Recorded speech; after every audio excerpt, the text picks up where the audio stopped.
Hello, gamers. Hello, Elithid. How are you doing? You've put together a whole webcomic in my chat of my slow, whatever the opposite of crab transformation into squid transformation. I'm sure there's a name for it somewhere. I don't know what it is. We're back at it again, Reva Show. I said that like I didn't make that the title of all the tweets I sent out. But here we are. Back at it again, Reva Show. Living our best life. Last time, I think we had just crossed over the water bridge, and now we're over in the little harbor town, playing some Dragon's Dogma. I feel like I get Dragon's Dogma mixed up with another game all the time, but Dragon's Dogma is the one where you create a character and then you create like an NPC companion that's with you at all times. I think I played that game as Kiryu and Majima. Yeah. Good times, good times. Hi, the sea's gonna calm down soon. I can feel it. The wind is turning southeast. What's on your mind, officer? So last time we talked to Liliane, we needed to get her to sign the envelope, but we didn't do it. But it's been 2 weeks. His plan for the village. Aye. Why not? She thinks in silence, glances at the sea, and finally speaks. Fine. Here you go. Wait, why did you sign it? I shouldn't have. I mean, it's Everett, so it's probably a mistake. Probably, but it is a youth centre and I have children. Got to give them something else to do. They're cute and small now, but they're growing up fast. I had my first drink when I was 11 because I was so bored. Anyhow, you also need Isabel's signature. If it's a bad idea, she won't sign. You'll find she's a tougher nut to crack than me. Alright then. You got it. Yeah, Dragon's Dogma Dark Arisen is like... has a lot of cultural power for a game that I don't think a lot of people have played. It's certainly popular in the scenes that it's popular in, but I don't really know what all those are. The street sign is illegible below the graffito. I have not played this game in a while, so I'm not used to saying all these things again. Hard to see details. The colors, all warm and welcome, are cozy though. A flower trough, where nothing really goes. Maybe in spring. I'm gonna talk to her, because I need to get to us this letter quest. Our tenant, the policeman. I hope the waves don't keep you up at night. What can I help you with? Notably, we're living in her cabin now. I got Lillian's signature. Will you sign the papers now? Lillian should let her sword make her decisions. The girl just doesn't have the head for it. Either way, I won't sign. She lets out a chortle. Coarse, like a raven's claw. A chortle? Yeah, a chortle. So it was a test? Aye, Lillian's not the only one who's too thirsty. What do you have against the Union? I've seen it all before. You think they've got our interests at heart? Rich men are always selling poor men promises we never planned to keep. She pulls a dark red rag out of the bucket and puts it back. Then the poor get pushed out of their homes and the rich get a little richer. That's the way it goes. So no, I don't trust the fat man, and neither should you. Alright. I didn't realize that I have a legendary... I didn't realize I'd have such a good chance on rolling this check. Like, I knew this check was coming up, but I remember it being significantly harder. But then again, I was not an empathy character last time, so let's go for it. It's a white check. Logic and reason won't work on this old bat. Better go for shameless emotional manipulation. What's the grandmother's deepest vulnerability? It's one of those checks you don't really want to make, but it's the one you got. This is who Harry is. Does this feel like a good thing, though? What's gonna happen to the children? I'm gonna find another way. Don't get her signature. Yeah. It doesn't feel like a good thing. I guess Inland Empire is right. Like, we could do it. We know how to do it, but it's still not the moral decision. So, oh, I need to move chat so it's not covering up the text box.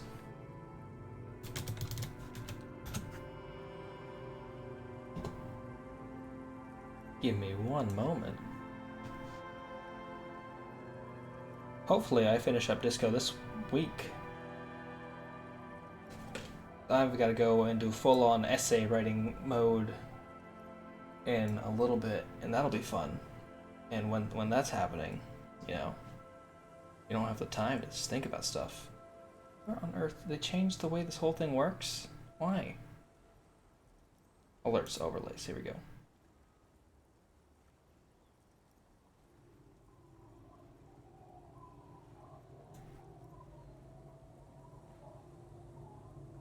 Wrong box.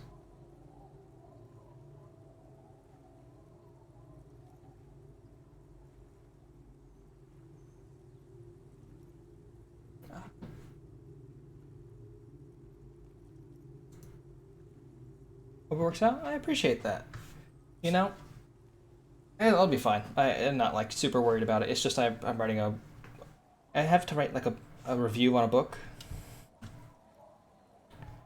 And I'm not like a big fan of the book, and it's like hard to write about a book when the book is not like interesting or like revelatory anyway. Might start shooting soonest. Took today off for errand recovery after being sick from vax. Hey, good stuff. Love to hear it. Thanks for stopping by. I mean, I don't know when you're starting the stream, but are you still streaming Vampire? I don't know if you're doing that long play on certain days, or you're just planning on doing that the whole time. I'm gonna find another way. Damn, you almost had it. What was this? A pang of conscience? Yeah, it was a pang of conscience. That was like Tuesday, Thursday. Are you like recovered from the vaccine? I know you took it kind of harsh. Monday would be PS1 demos and shit like that. Hey, good stuff. You stopped mid-step and put your hand on a garish necktie. That bottle, Bratan! Just look at that bottle! Where, bottle what? In this drunk's hand, on the pipe there, glowing blue, a mysterious, otherworldly blue, filled to the brim with holy mysteries. It's hard to know what exactly your vivid interior is speaking of here, but I'm guessing it's got a lot of alcohol in it. I don't really care about any bottle. I don't want to look at it. Okay, cool. What do I do next? Oh, I think this is about so much more than cool. Please go talk to him. See what it's about. I'm drawn to it. Alright then, let's go. This guy or this guy? That's just life, friend. Are you alright now? That's good. Okay. Yeah. It's weird Good how to it hits see people you, differently, friend. but Do I have I don't know deals shit about set up medicine. for you, buddy boy? he spreads his arms as if wanting to embrace you. What are you talking about? So what do you want? I got smokes. They're cheap. Very cheap. I got Pilsner. Great deal. You won't get a better deal on that piss. Spirits I can let go for 300 real. I also have speed. And by speed, I mean amphetamine. Oh, this guy's just going all out. See? There it is, Bratushka! The spirit! Let's buy the spirit! 300 real is a lot, but this has to be done! Yeah, $300 for spirits? What is this man selling? It's like he's distilled bleach and made it drinkable. It's still bleach, but he somehow managed to do it. It's our end game! This is just another stupid drunk idea I'm having and that I'm tripping to my necktie. That is the mystery and the truth that I need to buy the spirit. What if I don't want to listen to my necktie anymore? No. I want to buy this. Exactly! This is no ordinary I don't have the money drink. for it. It's what our relationship has been building towards all these years. This is the climax, the mystery, the virginal sigh. That drink is special. It's weird that my necktie is doing all this. You have to buy it from him. Get it off him. Kill him if you have to. Our ultimate fate depends on it. And the fate of many worlds. Or put some Kingdom Hearts shit already. Oh, wow. The lieutenant looks at you, looking at the bottle of spirits, then at Rosemary, suspiciously. Amphetamine? Or amphetamine? I don't know how to pronounce it anymore. Aye, by amphetamine, I Amphetamine. mean speed. I thought by speed you meant amphetamine. Aye, that's what I said. Got it. Good, my man. Now what can I offer you? He takes a chug from his beer bottle. Quite the business venture you set up here. Oh, the system's been good to old Rosemary here, and I'm milking her like a bitch goat in the backyard. Oh, he gets a proud gleam in his eyes. What do you mean? You see, friend, man makes his own luck. And I made mine real good. Got my hands on 3 bottles of liquor exquise. Sold 2 to the fellows around here and immediately invested the profit. Alright. He raises his index finger. Bought cigarettes, bought beer, even bought a bit of speed. And look at me now. I got everyone on my hook. He spreads his arm and smiles a crooked, toothless smile. Huh, looks like you got your own hook too? Of course, of course, of course. It is what it is, you know. What it's always been. People, buddy boy. It's the people. Alright, why does that bottle of spirits cost 300 real? See, friend, it's real valuable. Worth every real, if you catch my drift. Got it from a bit of a business venture. Let him speak. You know, it's funny, actually. He bursts out laughing, then takes 3 gulps of his pilsner and stares at you intently. He's finding it difficult to focus his watery gaze. What is... What?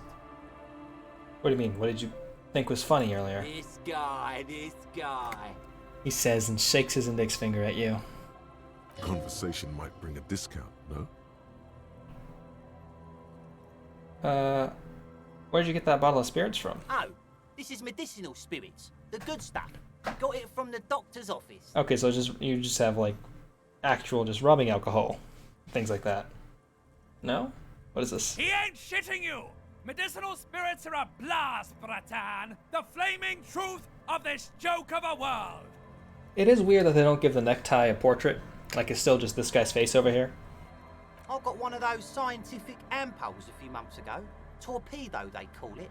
It's supposed to keep a man from taking a drink. He spits a nasty yellow clot on the ground before you. It's also interesting because the necktie has art for it. It's just not like in this portrait form. But like the idea, like what the look of the necktie is, exists. Didn't stop me for shit, that's for sure. 5 lemons with half a pack of butter and you're good to go. Excuse me? Is that like to help you?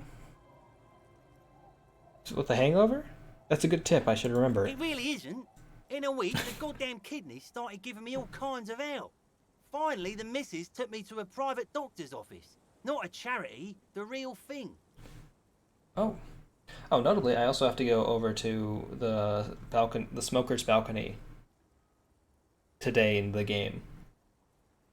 I Those didn't remember that. Those arseholes charged me 4 real to remove the damn thing. But I came out on top after all. He gets visibly angry.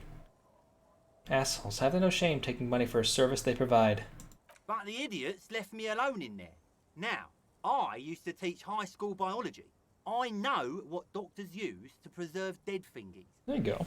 He gets an excited gleam in his eyes. It's the same thing they put the frogs in? It's like 3 cans of this blue medicinal stuff from the back room. Threw the snakes out and voila. What's left is this beautiful blue stuff. 98.7% almost pure alcohol. That'd be 195 proof? Something like that. I guess. That's how proof works. He shakes the bottle. 2 I already sold to these fine gentlemen here. But this last one is yours for 3 real, if you want it. For 3 real. I think it will prove useful. Yeah. 3 real and it's yours, friend. The Here's- deal of a lifetime. Here's the money. Just make sure to enjoy that one, friend. Did he... What? The price changed? That's probably fine. Bratan, I am so proud! Now, whatever you do, don't drink it! This deserves so much more than just regular oral consumption! I was not planning on drinking it. The tie is so on the money there. Up the bum it goes. Don't plan on doing that either. Huh? Just wait for my sign. Keep it with you. Keep it warm. Keep it safe. Soon we will enter the other world. Soon. The time will come soon. Have patience, brave one. Alright. I'm getting a really dark vibe from this. This won't be pretty. What did I just do? In the civilized world, it's a custom to tip the shopkeep, friend. But come back anyway. He waves you off. I wonder if he'll realize he sold it to me for 3 real and not 300 real? What about you? What's your deal, my man? Hey, tequila! A 30-something man, clad in 2-piece lycra tracksuit, puts down his pilsner, extends his hand in greeting. Good to see you. How's business? How's the whole reality situation treating you? Shake his hand. So what's happening? Picks up his beer. Wait, tequila? Yeah, tequila sunset. How are the, high-concept, reality-based adventures proceeding? Good. These people know your true name. Looks like it has preceded you, Mr. Sunset. More on that later. No, I already had a very emotional moment about my real name. I'm Harry. That's who I am. I like this guy. You should too. He respects you by calling you your true name. Not too hot, I'm on a 50-year losing streak. Reality, it makes me aggressively sad. Don't know, people tell me I'm a cop, I'm getting used to that. I've re-entered the reality to reconquer it. They bend it to my will. I am the law. Reality? It's perishing. Soon only glowing embers will remain of the atoms. Of human faces, only echoes. This man is an idiot doom spiral, so why not? Not this again. I was hoping that we were done with it. We're never done with the end, Kim. It's always coming. Only echoes remaining of human faces? That's a pretty good apocalypse. I wouldn't mind if it came down to that. He nods appreciatively and picks at his shit-stained lycra TM jacket. Things aren't going super well for Idiot Doom Spiral either. Haven't found those keys yet, haven't won that great piece of ass back, no word from my business buddies. Takes a sip from his beer. This guy's your buddy. You feel it immediately. You belong to an organization, a fraternity of drunks. Alright, what do you... What's Tequila Sunset? You keep saying that. It's you. Your Tequila Sunset. You're making some bold claims here, my guy. I don't know how on board I am with that, and how do you even know about that? We've met before. Don't you remember? No. Aha. Do you want to know how Tequila Sunset came to be? He takes a sip from his beer. Tequila Sunset. Something ominous there. Huh. For some reason, the name Tequila fills me with foreboding. Maybe I shouldn't learn what it means. Go ahead. No, this sounds scary. I'll probably say this out loud. I feel like Harry's come to an emotional crux in his journey after the whole car thing. You think you feel bad now. Wait till you've heard the story. It's fine, I have 9+ morale potions. No. You need the wisdom. Go ahead. Let me take a sip to moisten up my cords. Tequila Sunset rolled into Martinez last Friday. And by Tequila Sunset, I mean you. The man, the myth. Wait, we met on Friday? Hey, let's not jump ahead of ourselves. This is your story. Stop interrupting. Alright. He takes another sip and then continues. You got here on Friday to solve a case, hoping to be the early bird who gets the worm. And by the worm, I mean the buzz. Because as far as I know, all you did was get piss drunk. Sounds like a lifestyle. Word on the street is you went around the local hostel telling people that you're a police officer, and that it would be really fucked up if you shot yourself in the head, right in front of them. That's pretty high concept, if you ask me. I guess. Does that sound like something you do? Yeah, probably. The lieutenant's brow is furrowed. He's listening as casually as he can. What happened then? It was a late Saturday night when we, the Union of Moribund Alcoholics, were getting our drink on. Nothing remarkable about this. We get our drink on 24/7. Makes everything warm and glowy. I trust you know the feeling. Not familiar. Oh, yes, you do, Bratushka. The only thing better than that is putting the pedal to the metal after you kiss the tie. And off we go. Well, One moment we hear the sound of a motor carriage revving up somewhere on the plaza, followed by a series of dings and bangs. I've had this emotional journey already. Do you remember the sound of wood cracking? The billboard? It's coming back to me. Naturally, loud noises pique the interest of anybody owning a pair of ears. That's just the reality we're in. Naturally. Anyway, there was a brief silence, a gasp of silence, if you will, followed by a real commotion. We heard the carriage careening towards the coast at top speed. Sounded like someone jumped the canal. We grabbed our brewskis and rushed to the jetty. Never underestimate the speed of an alcoholic. All right. What we saw was a sight to behold. A beat-up police carriage containing you. Right there on the beach. You revved the engine and screamed at the top of your lungs. The time hath come! Right now, this all sounds a lot like me. So, naturally, being the curious cat I am, I asked what time hath come. To which you replied, "The time hath come for tequila sunset, the end of all things."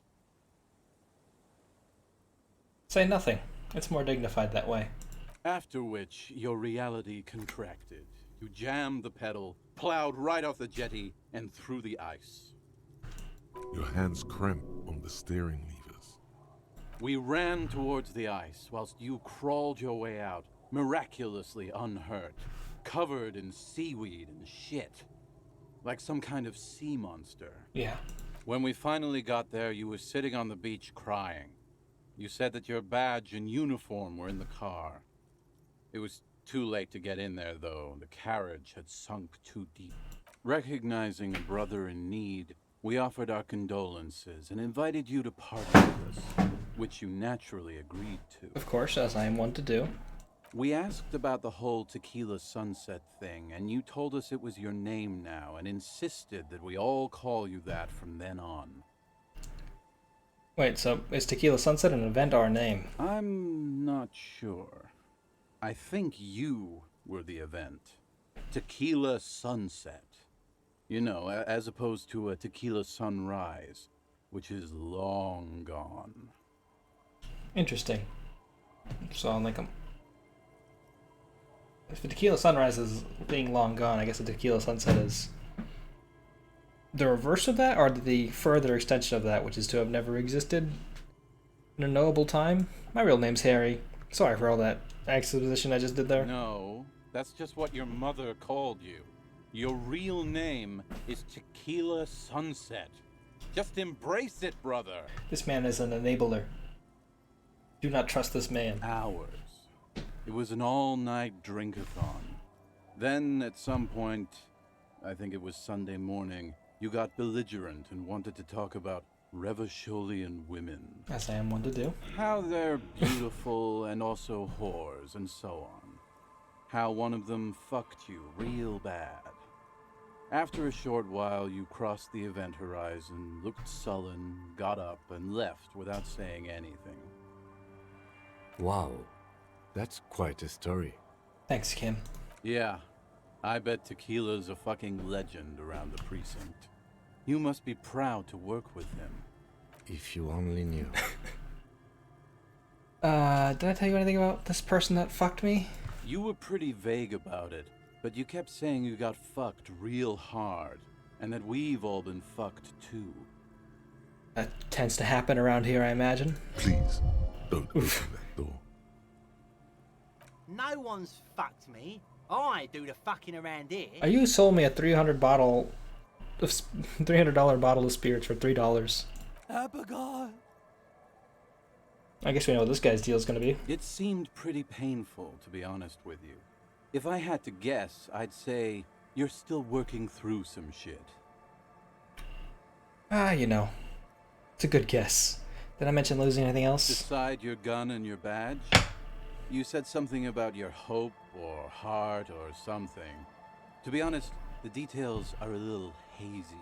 At least the other two, everything else is metaphorical. In retrospect, I guess you lost your motor carriage too? That's a big one. No, we know exactly where that is. Is anything about my colleagues? You told us that they were a bunch of fucking losers whose main interest was cramping your style. Now this is true, we know this. It's more like you were cramping theirs. How dare you, empathy. No specifics, though. It was more about you that night. You were the star of the show. Is anything about the case? Yeah, you said it was no biggie and that you'd solve it in no time.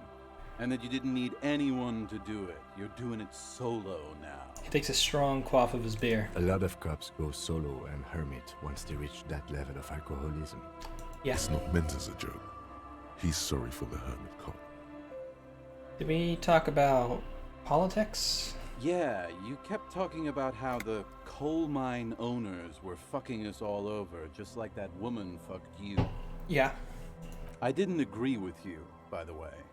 The spectral hand of the market makes sure everyone gets exactly what they deserve. He takes a long sip of beer. At least we know why this guy kind of sucks. Why this man's such an enabler. Absolute capitalist. Maybe a libertarian. In some ways, they're functionally the same. You don't read on what kind of cop I was? You kept calling yourself a goddamn superstar who'd cleared 501 cases. And don't you forget it. No thanks to the squares at the precinct, as you put it. Alright, I don't need to hear any more about this. It's a hard thing for a man to confront his past. That's why I avoid mine at all costs. You seem like you're characterized by your storytelling ability. Want to tell me another one sometime? Whoop-de-doo. So now I'm a fucking storyteller. Right. Why not? Better than a beach bum. He says, slapping his knee. Yeah. Why don't you tell me how you became Idiot Doom Spiral? It depends, really. Are you willing to help me out? Alright, what is The this? gleam in his eyes and the slouch in his posture is so incredibly familiar. You want booze, don't you? I don't want it, man. I need it. Can't tell stories without it. Dry stories are boring, you see? Alright. So, have you got anything for good old Idiot Doom Spiral? A bottle for a story. Seems fair to me. I mean, I've got this Commodore Red that I'm not going to drink. You can have that. Classy. He snatches the bottle and pushes the cork in through the bottleneck. Hey, Spiral Boy, you gonna share that? One of the other bums interjects. Don't call Abigail. Alright. Shut up, guys. I'm telling a story here. Something happened to you. Something happened to me, too. My actual name is George. But around here, you already know. Yeah. I was once a reasonably high net worth individual. A founder / junior partner at a high concept creative services agency. When my story begins, I had just landed a major contract with an insurance firm. Alright.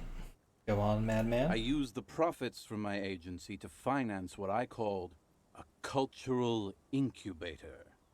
Abstract value generation, value per person, high concept stuff. Okay. I developed the paradigm, worked within the paradigm, but the burden of leadership weighed heavily on me. So I went jogging every so often to keep myself sane. How many people did you have working for you? 22 full-time Oh, wow. employees, an all-star team, a potentially historical set of individuals. Worrying about them often kept me up well into the morning hours. Did the jogging help at all? It did. With my trusty Sansarique tracksuit, I felt like I could conquer the world. But now dreams are worn thin, much like my tracksuit. He says, thoughtfully brushing dust off his shit-stained pants. What happened? One day I left on my evening run. As you may know, it's impossible to clear your head when you're distracted by the sound of keys jangling in your pockets. He shakes the bottle and makes a ringing sound. His eyes are clouded, his dilated blood vessels encircling his irises like stinging brambles. So I removed the key ring and put the keys for the front gate and the apartment into different pockets to stop the jangling, you see? At least, that was the plan. I was halfway done with my usual lap when it started to rain. The reality situation became very wet, very quickly. Wait, how wet are we talking? Wet, okay? It was raining really hard. There's a trace of derision in his voice. A trace. I made I my guess. way back home and discovered that I didn't have the key to the front gate. I'd mixed it up with the key to the letterbox, which was useless. Alright. Naturally, the situation required me to climb over the gate, which I did. There was no climbing down because I slipped and landed on my ass. Ouch. That's empathy. Ouch, indeed. Reality was looking rather grim just then. Me lying on my ass in a mud pit in the middle of a heavy shower. But when life knocked me down, I always got up. It's always harsh when life just knocks you down with a metaphor. So I made my way across the yard. Standing in front of my apartment door, fumbling with my pockets, I realized that I'd also forgotten my apartment key. You've got to be shitting me. I wish I were, Tequila. I wish I were. Instead of my apartment key, I'd taken the key to the office. He turns his head towards the skies. So what happened next? I rang my neighbors' buzzers. It was late, and most of them didn't even answer. Those who did assumed I was trying to sell them something and hung up before I could even explain the situation. People are naturally wary of ad men, you see. One moment someone chats you up, 5 minutes later you've bought a box of edible lingerie and a strap-on. I don't begrudge them, especially since I was known to be one of the best. He pauses. Meaningfully. Heavy is the head that wears the crown. Just then, I experienced a moment of clarity. I still had the key to my office. I could wait out the storm there. But when I reached my office, I remembered that I'd asked one of my producers to change the locks that day. And since I hired only the best, he'd already done it, and I couldn't get in. This story is nonsensical, in a way. Anyway, long story short, life spiraled out of control. I haven't gotten into my apartment for years, and my girlfriend left me because she didn't want to date a homeless man. The company, well, you see where I'm going with this. Honestly, no. I don't know how all these things happen. What Rube Goldberg machine of society started tumbling down that just knocked all these other things over? So, now you've heard my tragic tale. What do you think? Like nothing you've ever heard, huh? Wait, is that it? I feel like there are like a lot of steps missing here. Tequila, I've thought about this series of events for a long time. If there was anything else to it, I would have thought of it by now. Would you have? Why didn't you go to the authorities? Or go to the front desk of your apartment the next day and be like, hey, it's me. Well, at one point they came to me, but, you know, I didn't have any ID on me. So they tossed me in jail for 2 days. Okay, that sounds like the authorities. I can't say it increased my faith in the RCM. No offense, gentlemen. He shakes his head. Well, look on the bright side, you got one hell of a story. Yeah, maybe I've exaggerated certain parts over the years. When you tell a story too often, it begins to take on a life of its own. I guess. I don't know if that's really true if you're the only one telling it. Let me tell you about a little game called Where the Water Tastes Like Wine. You can stretch the stories all you want, but you gotta spread them around the entirety of continental United States first. But what matters is that it's true to my subjective experience. Anyway, that was all the story one bottle gets you. Almost empty, this one. Alright. What do you guys do around here? We are saving the world. He looks at his comrades. You're really stretching here, my guy. Please don't go. Don't go. Begs the man in the pipe. Okay, we're drinking. We're drinking alcohol. That's what we're doing. I tried to save the world once, a long time ago, with enterprise, creativity, and willpower. But that didn't work out. All because you lost your keys. What a shame. So now, it's a pirate's life for me. I guess we're not going to pursue that line of questioning. What do you keep losing all your stuff? Good fucking question, Tequila. Thank you, I'm a detective. If I knew the answer, you think I'd be hanging out on a beach in this formerly premium but now extremely dirty two-piece Lycra tracksuit? I was wondering if they would say trademark. I was kind of hoping he would say trademark. I used to own my reality situation. My business buddies and I had our own creative services agency. I had a nice apartment, an even nicer piece of ass. But somehow it all got away from me. Probably because you keep saying piece of ass. Now I can't hang on to anything. Just last week I stole this nice new jacket, but then I lost it too. The only things I haven't lost are these two drunks. Alright, where'd you lose that nice new jacket? You of all people should empathize with this. Perhaps this lost jacket is something you could help with? What's this about a lost jacket? Tequila, it's a verifiable tragedy. It was practically brand new. Sure, it didn't really go with my lycra threads, but it did itch a lot less. Sometimes that's all you can really ask for.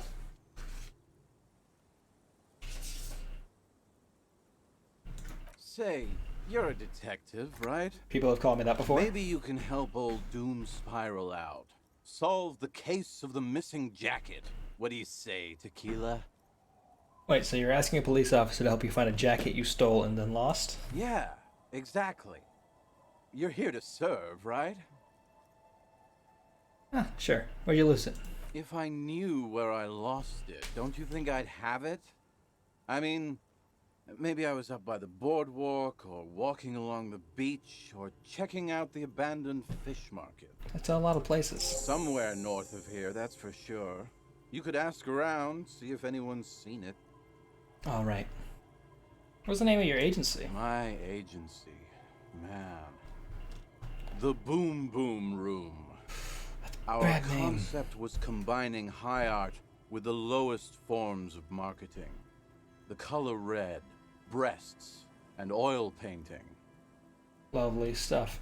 Not people who should be naming anything the Boom Boom Room or the Venga Boys. I convinced my partners to reinvest some of our profits in an even more high-concept cultural incubator called Thin Air. The artists were happy, the clients were happy. I was financing a group of poets in East Revachol who were developing a new universal poetic language. I mean, developing But them then for the it sake of all capital? went to shit. Mixing oil painting and breasts to make ads isn't high art, it's just cynical wankery. It's all a high concept, I have no idea what it means. Man, mixing high and low and commodifying culture, that is extremely my shit. I'm just gonna go with cynical wankery. That sounds like something... Well, nothing here really sounds like what Harry would say, except for maybe number 2. But I personally don't like number 2, so we're just gonna go for number 1. Well, you know, sex sells. That's the first rule of advertising. That's it. Yeah, maybe, but it's still a little tired. Maybe you're right. Who knows? Maybe we were behind the curve? We were fucking rich, though. That much I know. Well, that's something. What's up about the tracksuit then? What? You've never seen 100% Lycra before? Go on. Feel that primo material. It's covered in shit. The man extends his arm. You really shouldn't touch it. I'll just admire it from afar, thank you. That might be the right idea. This here is one of the last of its kind. Should probably be in a museum, honestly. Can't get it anymore. It was too primo, even for Grodd. He takes another sip. Wow, you're lucky. He never lets me feel it. That's because your paws are fucking filthy, Rosemary. We're right next to the bay. You could wash them any time. I already had to wash my hands once with that corpse. I don't think I want to touch this guy's tracksuit. It might be a little bit more disgusting. What about the other drunks here? My fellow members of the Union of Moribund Alcoholics? They're exactly what they look like. A dude and another guy in a tube? Was that... What? Hey, Tequila! You want to buy some speed? No, I already bought the spirits. Shut the fuck up, Rosemary. He's a cop, remember? I thought he was a cool cop. Don't call Abigail. And this is Abs. So yeah, that's basically us. We drink together. Fun stuff. I'll ask you about something else, but I think we're actually done I'm here. all ears, Tequila. Be seeing You ya. too, Tequila Sunset. The way you say that, a little weird to me. Let's talk to this guy. Grumbles an unshaven man with a ruddy nose. He narrows his eyes at you as if in recognition, then turns his head away. The noxious odor emanating from the drunken man is strong and familiar. Don't you call her? Yeah! Don't call Abigail. Who's Abigail? Uh-huh. Abigail. Don't you fucking call Abigail. He draws out a disgusting snort, then mumbles, waving a finger in your general direction. Abigail is his wife or girlfriend. Chances are she's gone. Calling her wouldn't make it any better or worse. Never thought you'd see such a thing in your life.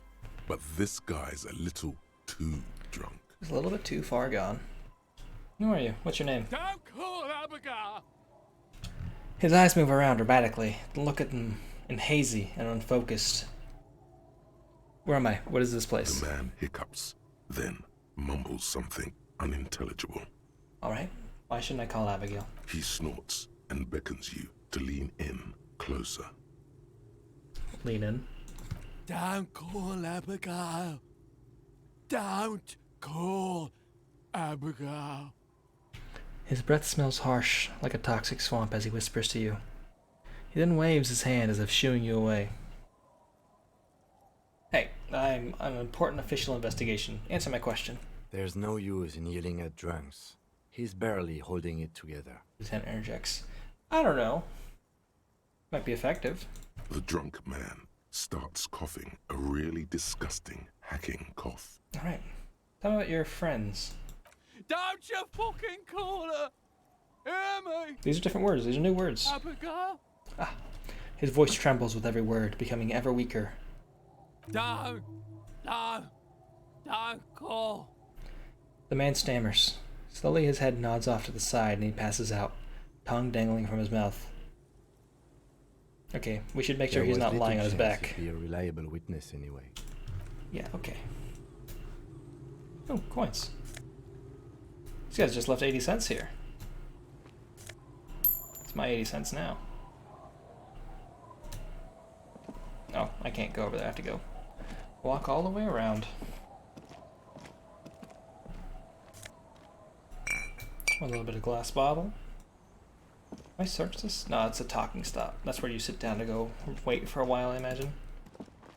Let's talk to these kids.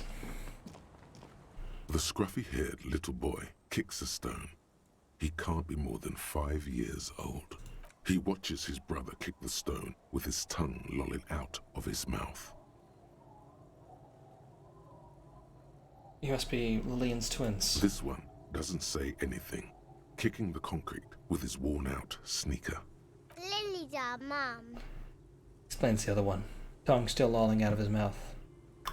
I already said that. The stone kicker laughs suddenly. His head is too large for his shoulders. It's probably good. The other one laughs as well.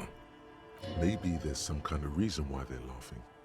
An interesting reason, somehow tied to the case. Maybe Inland Empire. I guess it's potential. What are you laughing about?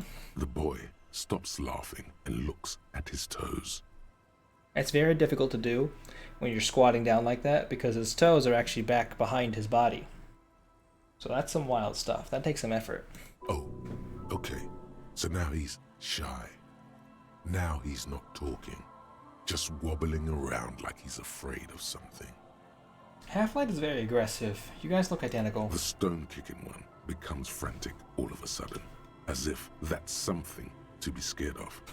The obvious fact that you just stated. He looks just like me. The other one says, yeah, I said that. The boy doesn't answer. His brother throws another rock. Both of their hair is covered in some kind of dirt. You're bad with kids. Lieutenant remarks with evident glee. And what are you, Kidmaster General? Maybe I am. Now, how about some actual police work? We are not getting anything here. Bye, kids. Take care. And then Empire said, hey, maybe there's something going on here. And then there was nothing going on here. A drop in temperature, an easy flow there. An empty street. Before you, a thoroughfare unjammed with lorries. No more drivers smoking on hitch steps. Just silence. What do the smells? What does the smoke smell like? Chemically sweetened. Across the road, a forgotten bus stop. Corrosion has opened a hole in its roof. An elm tree watches over the building. Its branches are dripping with rain and snow. Probably failed to check a secret check. I think so. I imagine. I feel like, I guess it makes sense given what the game is, but they're like, if my Inland Empire, it's probably not an Inland Empire check. Then it's probably like something other, like a logic check, like, oh hey, if you notice something about like the kids' hands, it'd be like, oh, these kids secretly love doing murder, actually, something wild like that. But it does lead to some weird scenarios where you just don't end up trusting some of your like senses, like your thoughts, like where you may have trusted Inland Empire before, and then you just kind of get led on this like little goose chase right there because you don't make that one check. It's interesting. I don't know. The road is smooth and motley, craters filled with a black asphalt. The asphalt, first laid, is grey already. A row of tenements are under construction in the distance. Who are the people who live across the road? A tub warm with water, white with soap. A man bathes while radio waves transmit the lottery numbers. 4, 18, 21, 4, 1. A modern washing machine rattles a drawer full of silverware. His boyfriend is on his way home. He brings tins of meat and vegetables with him. Their pockets are heavier with money, but only slightly. Alright, what about the bus stop? Number 312D. Young girls used to come here, huddled up, hoping for more warmth than their thin coats give them. The bus took them to school. It has not run for 8 years. There were not enough girls to sustain its cost. What about the road? Craters pocked the surface. Children played in them until heavy trucks full of black pitch rolled in. The landowners have filled the craters with money. It is a vital artery of the flow of trade. Interesting. There's one bump on the road. A dead dog lies flat about 200 paces away, right at the turn. A dead dog? Tragedy comes from the wheels of a fast RCM vehicle, hurrying to work. The cold washes over you. The sound of the sea has grown distant. So Shivers is also interesting because like it seems to indicate like an existing time and place, but like somewhere that you're not. So, but also sometimes it's where you are. Like I don't know if I'm the one who hit this dog and this is just my memory coming back to me of that. I don't know. The wind Makes moves sense. the aerosol. A detective stands behind the boom barrier. A breeze moves a curl of his hair.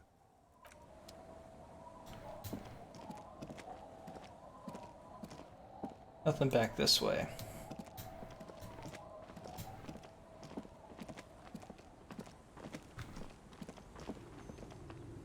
This is not the house. This is a different house. Let's walk into this person's house. I'm sure they won't mind.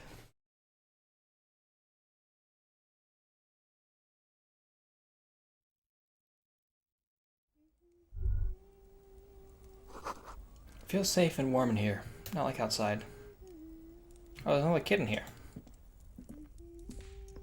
Fire. Ooh.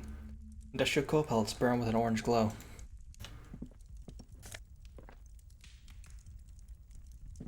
Can I just take this bird? I think I just stole that bird. Hello, mister. A young girl, barely 4 or 5 years old, sits on the sofa. She's looking at you with frank curiosity. She clutches a small stuffed animal. Occasionally, she twirls it around. Are you, Lillian's daughter? Yes, I am. Little Lily. You know my mom? She gazes at you with her big eyes. Yeah, we met earlier. Little Lily looks sus. Alright, yeah, she is the one. She's the only person sitting inside of a house right now in this entire harbor town. Just sitting there twirling a doll around like some sort of horror game character. How you doing, Skelly? That's nice. My mom is great. She's never angry or anything. She nods. Okay, how about those twins outside? They don't like really talking. Yes. They don't want to play with me. They're older and play outside. She frowns. They look the same. Sometimes I can't tell them apart. Yeah, they look identical, right? I said the same thing. They look identical. She slowly processes the word and snickers with laughter. What's this? Show her the bird you just stole from the It's house. a grouse. She yelps. smiling broadly. You might be able to get on Gart's good side if you replace the broken skewer you almost certainly broke. Okay. Suggestion. I don't like the way that you're suggesting things here. Can I have it? I know someone who really likes stuffed birds. Sure. I mean, you already took it. I don't like it anyway. It looks angry.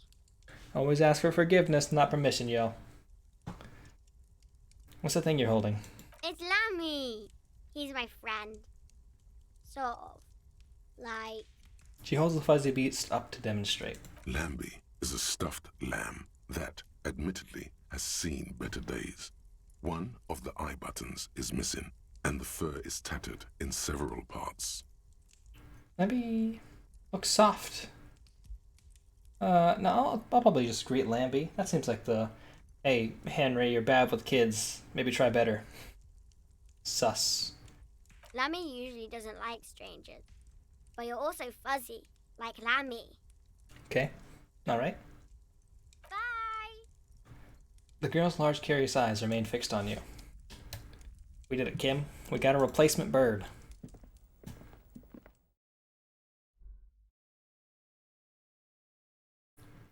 Now that I talk to the sister, maybe I'll have another chance to talk to those kids.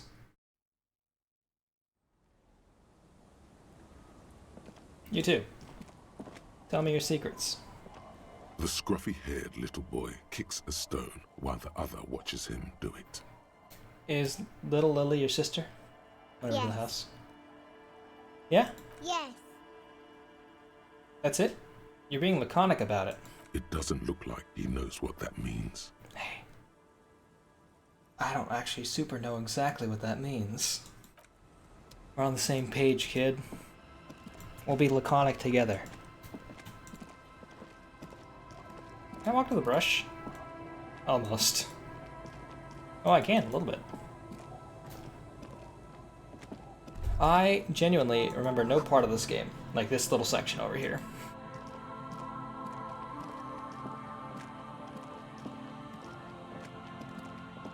So at this point I'm wandering aimlessly, just like we all are in a way. The metaphor completes itself, full circle.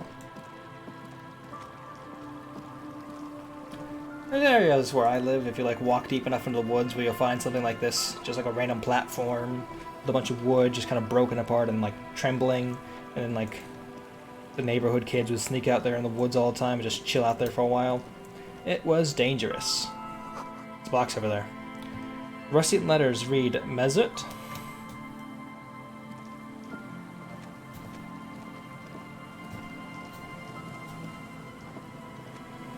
As much as I like swamps like this, there's too many flies there to actually be like a pleasant place to be ever.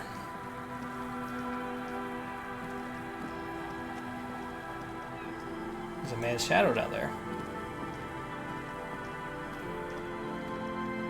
Okay. I'll go up there in a second. I want to go back and check out the tires that were over here first.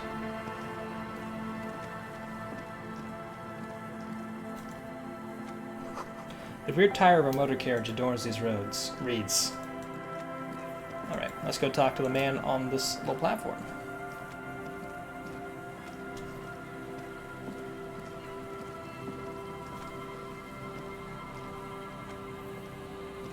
He's hanging out with a kid. So you probably got some fun things to talk about. What's this say? Bars cover these long, dusty windows. Now I know something to make small talk with these guys about. And Mikhail noticed the windows, especially with how there are no windows on the south side. This was to deal with. A blond man sits next to his son, pointing to the weather-worn ruins. He sees you approaching and smiles. You officers, come to investigate the historic subtext of West Martinez? I'm Khan Hailostam. You must be Kim Kisuragi, right? I was just telling my son about this building. Not a lot of people realize the historic significance here. Very rich in hypertext. Oh, yeah, hypertext. I'm familiar with the internet. I wasn't sure the internet was in this game, but alright. Nice to meet you. Lieutenant nods. Wait, hypertext? Also, did you know those windows are covered in dusty bars? Yes, hypertext. young carp, and the collection of cultural hyperlinks. He says as if it's self-evident. He's just making up fancy words. This doesn't mean anything. Alright. So, what was that about Windows before? Oh yes, so Mikhail. They had to deal with monitor glare, especially in the summer. They still had vector monitors back then. That was 49 years ago. So they didn't have windows on the south wall. Interesting. So, you and Kim know each other? No, I can't say that we've met before, but I've heard of Kim, of course. Mikhail, say hi to the officers. He rests his hand on the boy's shoulders. The child stays hidden behind the hem of his father's coat, clutching to his worm-themed coloring book. Mikhail's a little tired today. We spent all night trying to run Orbis on his radio computer. Have you heard of it? It's a programming language used in Grad. Quite tricky, but he wanted to play this Grad-made adventure program. We've been getting really into worms lately. But I assume you're not here for giant worms when there are so many real things to see. Just as I was telling Mikhail before, this is where the Coalition landed in '08. We could be standing on what is the most interesting landmark in Revachol West. He points to the building again. This man is your half-brother. You feel it. But why? What's so fascinating about an empty old building? Aha! But it's not just any empty old building. He raises his hand to his eyes to shield himself from the freezing snow. All four of you turn to admire the mural before you. What not a lot of people know is, this used to be the R&D department of Felt Electrical. And Felt, which now sells ink cartridges mostly, was once a top dog in the turn-of-the-century cybernetics boom. Oh. Hold on. What's R&D? Oh. Like, did I make this challenging success? Or challenging encyclopedia thing? Nope, just failed it. And they just wanted to remind me that I failed it. Look at the building looming over you. It looks old and weathered, with seagulls picking apart its stone and metal carcass. Bushy undergrowth has taken hold of the collapsed rooftop. Some kind of bird has set up a nest on a broken windowsill. Wait, what's an R&D department? Apologies, it's an acronym for research and development. They don't use it anymore. He smiles brightly, laugh lines around his eyes. You're probably more familiar with RTD, Research and Technological Development. What are you trying to say? I think I've never heard of this Felt Electrical before. That's not surprising. Only a vestigial ink cartridge and ferrotape manufacturer remains. He adjusts his suit jacket. They started out as a midway electronics outfit in Königstein 2 centuries ago. After an aggressive move to Revachol, Feld became a global player in the emerging personal electronics market of the pre-revolutionary era. Oh. Still, Tricentennial was beating them in business machines. But Feld had an ace up their sleeve, or should I say they were developing an ace up their sleeve. I'm mixing my metaphors here. He grins. What was the ace? It was here in Martinez, possibly in this very building, that they developed prototypes for a tape computer. He pauses for effect. A tape? Computer? An elegant folding mechanism of rollers and ferrotape ribbons, portable enough to be a take-it-home solution. Revolutionizing business machines, possibly even bring them to the average consumer, which is a feat of engineering even today's giants, Rehm, ICN and ZAM, haven't achieved yet. He grins, admiring the sentence he just produced. What happened? Indeed. What? Yeah, I just asked you that. The revolution! The boy wipes his nose on his sleeve. That's a cute little kid. Look at him. He's a sailor outfit. Unfortunately, their moonshot project never made it to the market. Feld's move to Revachol backfired. The revolutionary government liquefied their assets and expropriated those very advanced prototypes. Possibly from this very building, or one of the adjacent ruins. He pauses. Pointing to the other building, then continues. All of this was built by Feld, even the boardwalk. Wild Pines built Martinez proper as a resort for their middle management. Feld built this side of town for R&D. You're saying that Feld Electrical built this boardwalk? Yes, they even built a pleasure wheel, but that got destroyed in the war. Oh. A pleasure wheel? Lieutenant looks wistfully at the horizon as if picturing gondolas rising to the sky. Perhaps reminded of a childhood memory. It's clear he would prefer there were a big wheel lighting up the coast. I think we all would, Kim. Yes, to lure in their star engineers. This part of Martinez was nothing but reeds before Feld arrived. They had to make the prospect of living here attractive. It was supposed to become a global center for innovation in cybernetics. but history had other plans. This just really makes me think of city planning on like California and like Silicon Valley and like it's just a weird mixture of like trying to attract like tech workers and like other parts of the country when like we want to become the next big tech hub. We want to be like the new Austin, or I guess Austin is the big one, like the kind of biggest new tech revolutionary thing. I mean, outside of like every article ever being written about like every other city in the country being like, oh, this is the new tech center, the new Silicon Valley, Memphis? Who knows? But then like, oh, we built 15 breweries in the area and like a barcade. This should get all the Google employees to come over, right? How about the engineers, the company people? Oh, I'm afraid it didn't end well for the boys. But this story is a bit too dark for little Mikhail here. Ah. Now, if you were to ask about tape computers... Well, what do the revolutionaries do with those advanced tape computers? They used them for military communications, but also to write and send out press releases. Did that The just most light up? notorious example being Le Décret de Mars. What was that? What's the Mars Decree? I mean the radio transmission sent out to news agencies and world governments by the newly created Commune of Revachol on the 7th of March in the year 02. Yeah. It's a beautiful piece of text, actually. A singer-songwriter I know, Charette, called it a love poem to Revachol on her political concept album, Bon Baiser d'Insolente. You should read it. Every local library in Revachol stocks a copy of the decree. I guess maybe I could find it in the bookstore. I tried to get Mikhail to memorize it. Tried to. Someone was much too interested in worms to be paying any attention. Looks at his son, who starts giggling, his face hidden behind the book. The kid takes a peek at the green and silver worm on the cover of the book, already forgetting about this part of the discussion. Huh. How do those tape computers work? Do they work like radio computers? Actually, no one knows. No one even knows what a computer made entirely of tape would look like. But word has it, they were very elegant, exquisite, alien-looking turn-of-the-century hardware. He raises his finger, remembering something. 10 years ago, I did a little freelancing, I guess you could say. I was a special consultant for an exhibition at the Humpty Dumpty Dum Center in The where? Vredenvoort, Oranje. It raised the same questions, and we had lengthy discussions with Paul Ockerman, who was head curator at the time. This was before the twins Keith and Guy Juice joined the team, trying to... Okay, but let's go back to the Humpty Dumpty Dom Center in Vredenvoort, Oranje. What does that mean? What is a Humpty Dumpty Dom? Wait, did he Hey. just say Wumpty Dumpty Dum Center? Thank you so much, reaction speed. We were all thinking it. He did it. He said Wumpty Dumpty Dum Center, like it's the most natural thing in the world.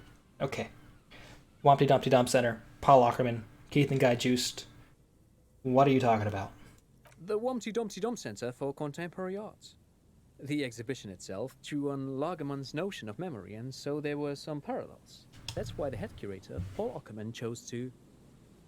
That's interesting here, because it says the Humpty Dumpty Dum Center for Contemporary Arts is Trent Huddleston talking, and it says, there it is again, those words. Like the kind of narrators narrating along with our own like thoughts. Whereas previously, like all the kind of text within the text that happens here is just describing the actions of the characters. Maybe like a little bit of like the way they look or like the way they're kind of like perceiving things, but it's all about the character usually. But this here is like kind of out of place. I'm not against it. It kind of makes sense given the joke. I mean, I probably would have had it in like this first line gets read and then we skip back to a thought that like the reaction speed, like he said it again. He said it a second time. And then this part triggers after that line gets read by the reaction speed, but that's nitpicking. So you're making this up, right? Trying to Kim. Is he making this up? In fact, I'm not. The Humpty Dumpty Dum Center is a place you can visit if you're ever in Vredenvoort and are ever in the market for an exhibition space / contemporary art research center. He clears his throat. But perhaps I should return to the tape computers. As I was saying, the device itself was very elegant, fragile even. One could write directly on the tape using a special chemical solution. The machine would then analyze the handwriting, perform operations, and project output onto a white screen. It was a beautiful, delicate thing. Let me check that thought I just got. The Humpty Dumpty Dom Center. It's Wednesday evening, and something heinously exciting is underway. People have gathered beneath the billowing roof of an oddly shaped trophy building, sipping wine and exchanging opinions. 29-year-old Wonder Twins Guy and Keith Juice are the stars of the show, with their bomber jackets and white sneakers. Head curators of this art exhibition. It's the Wumpty Dumpty Dommiest event of the year. All the cool kids have RSVP'd. Where are you, if you're not there? Tragic. I'll spend a skill point to make this part of my mind. The Wumpty Dumpty Dom Center will live on with all of us. It does give me a -1 to suggestion here, which is not great because the next big check I have to do, I think, in like story progression, is a suggestion check to get Titus to tell me more about the mayhem in town. Not cool. I've seen cooler things than that. I'll say cool. Very, very cool. Though I understand the socio-economic causes of the revolution, it pains me to imagine the revolutionaries setting fire to this precious device. But so they did. The felt playback experiment vanished into the fires of '07. Okay, the felt playback experiment? Yes, the official name of the prototype. Some sources report it as the felt playback experience, but those are incorrect. That sounds like a bad 2000s album. Why did the revolutionaries destroy it? Who knows? Maybe it was an accident, or maybe they didn't want the technology to end up in the wrong hands. Either way, they're all gone now. All 3 versions of the prototype. Nothing but debris and ashes remain inside that building. Takes a step back. The boardwalk creaks mournfully in the wind. I wanted to ask something else. But of course. What else? He smiles and ruffles the kid's head. I don't want to ask this guy for money. Well, I guess I'll ask, does he have money? You look like someone who has money. Do you have any money? I do have some money, yes, but that's not what's really important here. He brushes it off like it's not a thing at all. He's not gonna give you money. What are you doing? Clearly you were just profiling. I don't want your money, I just wanted to see whether my profiling skills were working. Yeah. Of course, Detective. I wouldn't have assumed anything else. Matter of fact. He looks up again, a playful hint shining in his eyes. Notably, I don't actually need money anymore because now I can live in that old lady's shack for free, and Garrett isn't going to charge me $20 every day to be alive in the city. I don't know if you're familiar with this, but the Vespertine Department of Justice has published a rather interesting paper on the criminal profiling in former socialist states. Have you read it? Of course I've read it. I'm always reading the journals. If not, then you definitely should. If not for tips and tricks, then just for theoretical curiosity. Anyway, that's just a little something that sprang to mind. You were saying? He squeezes his son's shoulder lightly. I think I have everything I need to talk to you about. Great, thanks for all the interesting information. Well, thanks to you for having me and little Mikhail here to pick your brain. A very interesting conversation indeed. All right.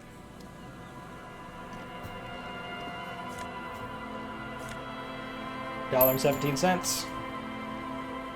You see, a once bright mural towering above you. The signage has peeled off over the years, but you can still make out Feld Electrical R&D.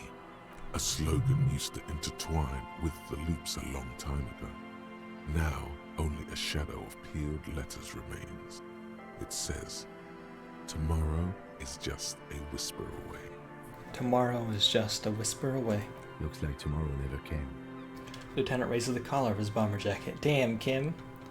Cool as hell. Holy shit. Why you gotta flex on me like that? We're partners.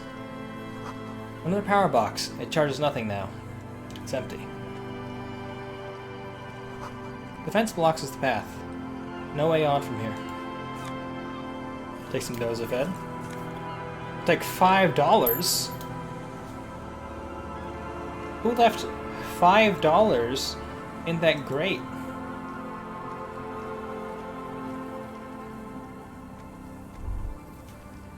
The remaining windows rattle from a strong gust of wind. They're covered in a thick layer of grime. They must have been like this for 40 years. Try and look inside. Dripping water falls from a high place. All you can see is the shadow of a collapsing staircase. Interesting. Lieutenant, can you make out what's inside? No. I won't even try. You know... He shakes his head. The windows rattle on their frames. I had a partner once. They called him Eyes, because he had to show me things. It's that bad.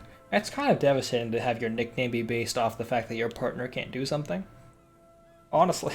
This partner of his, Eyes, things didn't end well. It saddens him to say his name. Don't even ask. He wouldn't answer. Maybe some other small talk. Can you still shoot though? Well enough, actually. It's odd how that works. I'm no sharpshooter, but I pass my shooting courses 7 out of 10. I guess that's something.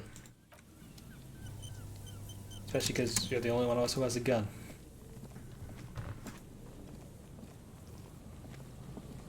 A thingy.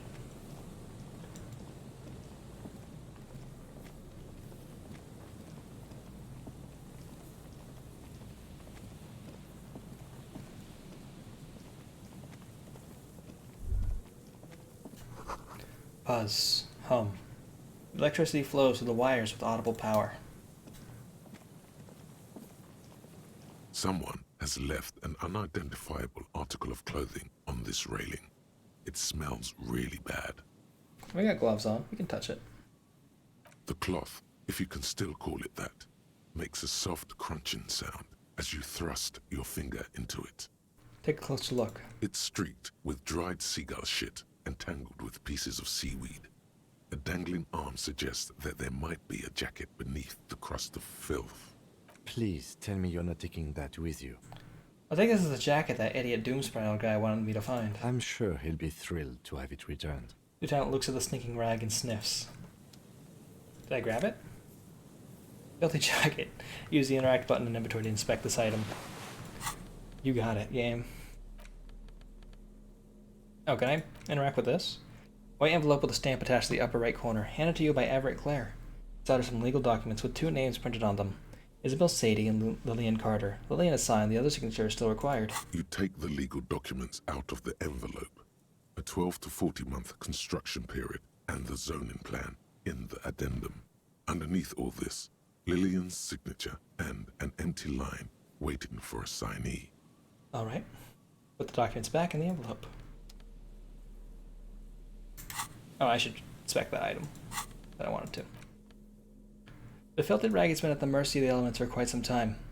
It's streaked with seagull shit and abnormally stiff from God knows what natural processes. You can't even tell what brand it is. As you hold it in your hands, it makes an uncomfortable crunching sound. Man, how did this jacket get so disgusting? It's a sordid, filthy tale, not for the weak. Are you sure you can stomach it? No, but I have 8 Nosafed, so maybe. It occurs to you that you're not even holding the jacket itself, but rather the thick crust of jetsam and seagull shit that ensconces it. It smells like a dead sea creature, tangled in grey strands of seaweed. It must have spent quite some time in the water before the tide deposited it ashore. Gross. Why? Why did you think about it? Look at your hands. They're covered in muck. Ew, ew. Flick your hands. Now you're just flicking that shit everywhere. This is a disaster. You'll never get the smell out. Hey, sometimes that's how it be. Take this barrel.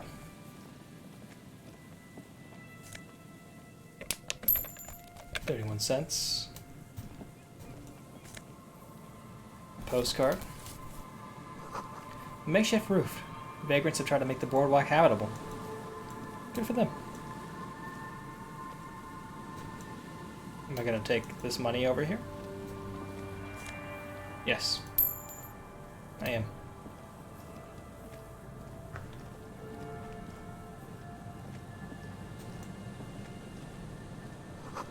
A big wine canister. It's open and empty. Didn't mean to do that, but hey. Sometimes you just misclick. The smell. It's awful and familiar. Hold on. That is awful. Cover your nose. It doesn't help. You can still smell it. What is it? Don't you recognize it? That hideous pungency. That faintly cloying sweetness. Only death smells like that. I'm remembering this part a little bit more now. Like, this boardwalk here seems familiar enough to be like, I remember this location from this game I played 2 years ago. Something cold wakes in the pit of your stomach. Fear.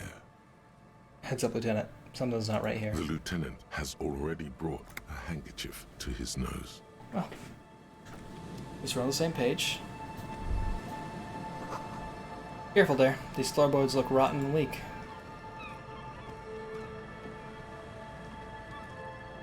I believe I found...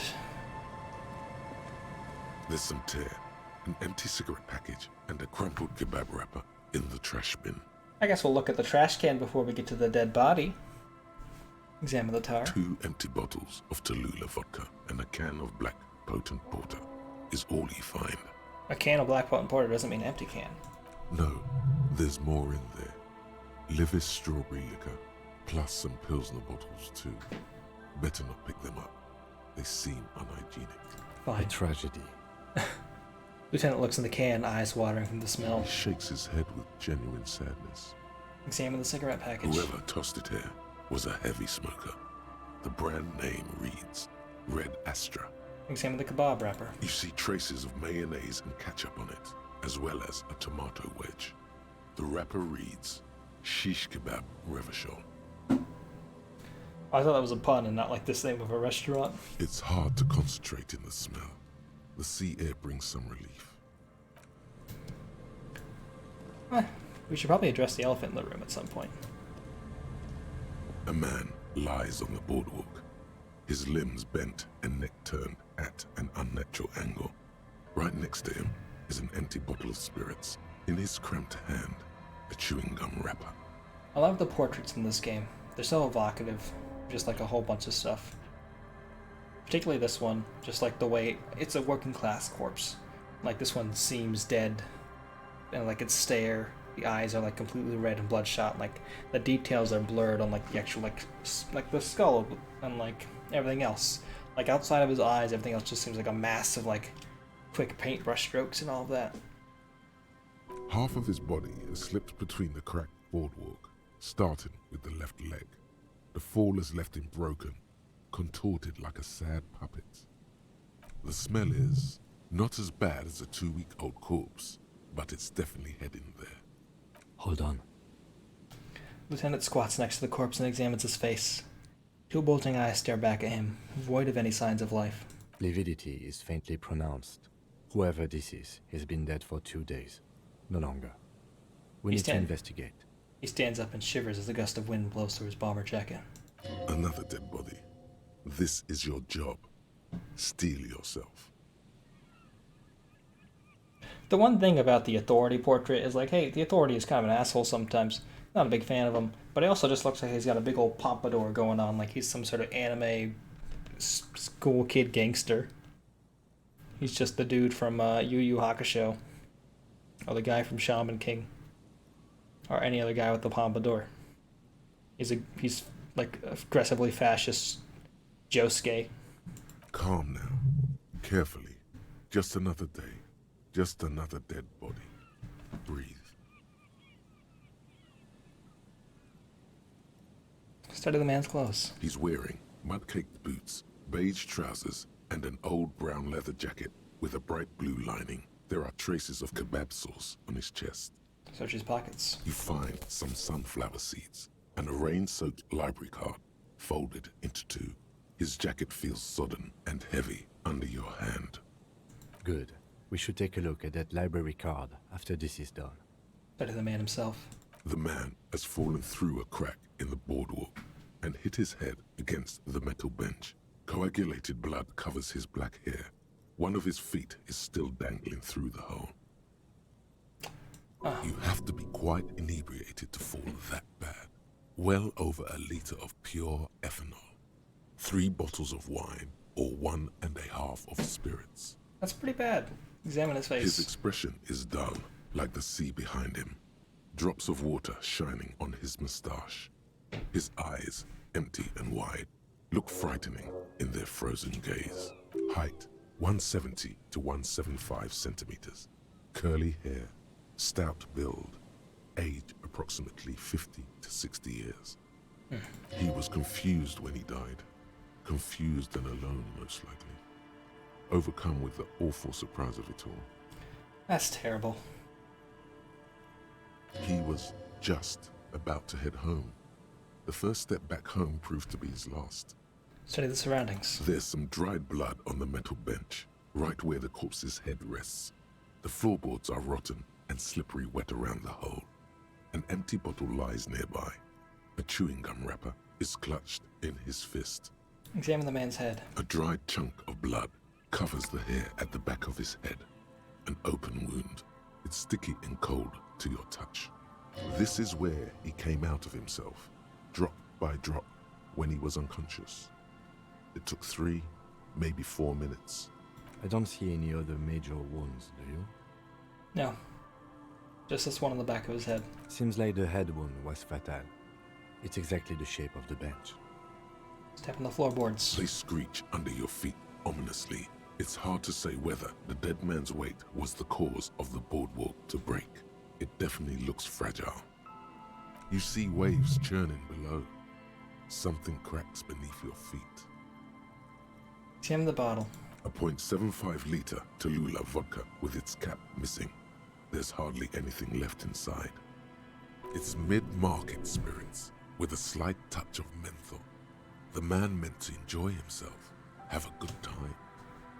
And it's a very powerful scene. So much so I didn't even realize that Kim is clipping through my...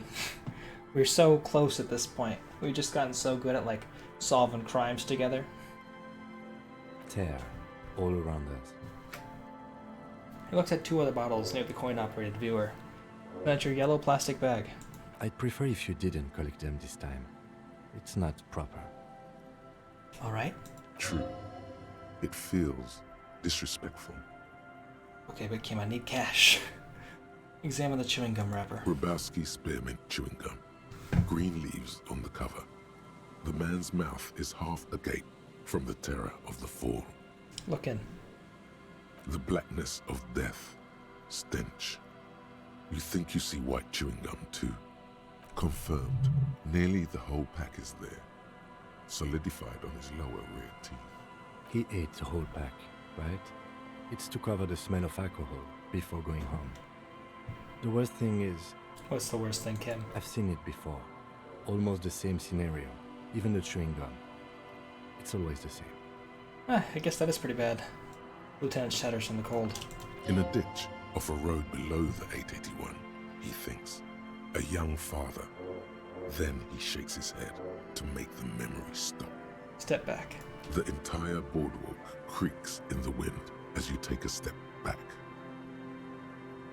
Who's this man? Looks like one of the locals. He'd have to know this spot to come here. You don't just walk over here. He looks south, the way you came. But that's just a lazy assumption. What do you think? We know who this is. It's the working class woman's missing husband, dead on the boardwalk. The woman you met at the book stand? Why do you think it's her husband? The woman. He looks at the bundle of flesh and rags lying on the ground. The leather jacket points at the man's clothes. It matches her description perfectly. Bottles all around him, point at the tar. She said he was drinking somewhere in Martinez. The library card. He was supposed to return a book. I can't see a book. So he took the book to the library, then came back and thought, I'll have one. Lieutenant pats his pockets. Just one drink. I have my cool jacket on. I took the book to the library. I've earned it. The view from the lookout is beautiful. Damn it. He is definitely someone's husband. Lieutenant points at the golden ring on the man's left hand. The flesh around it's swollen and pale.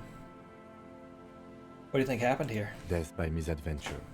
He slipped and fell through the boardwalk. A truly unfortunate accident. If it wouldn't have been for that bench, he'd be alive. You think he was drunk? One at the bottle? Oh, yes. Lieutenant nods. What about alcohol poisoning and liver failure? Some symptoms of acute alcohol poisoning could have definitely played a role here. Severe confusion, respiratory depression, unpredictable behavior. But I think that death arrived through head trauma, not liver failure. Alright. What about the kebab? No, I think we'll just say conclude. It does seem to be a pretty straightforward misadventure. Although there's still a question of identifying the body. What should we do with him? From where I stand, I can see 2 options. We either take the case and follow the leads to identify the body on our own, or we report back to the station and leave this for our colleagues to handle. Hold on, what about the field autopsy? A field autopsy isn't necessary if the cause of death doesn't appear to be criminal, and this looks like a simple accident to me. I'd say we should just write down head trauma in the autopsy report and leave it at that. It would save us at least 2 hours of unnecessary work. You're right. I don't see anything criminal here. Let's leave it at that. Good call. The guys at processing can take care of the rest. We found him. We should finish this. Alright, we should first examine the library card you found. Then we can call the station from my kinema. Let them know we are taking the case. Alright. Folded library card. Library card found from a pocket of a dead man on the Martinez boardwalk. It's still slightly damp to the touch. The cover bears the stamp of Jamrock Public Library. The library card is folded into two and still slightly wet to the touch. The front side reads, Central Jamrock Public Library Card, issued to Billy Mejean, expires July 53. Look inside. Whoever owns this card is an avid reader. You find a list of books written in blue pencil. Radio thriller. Stand a little less between me and the sun.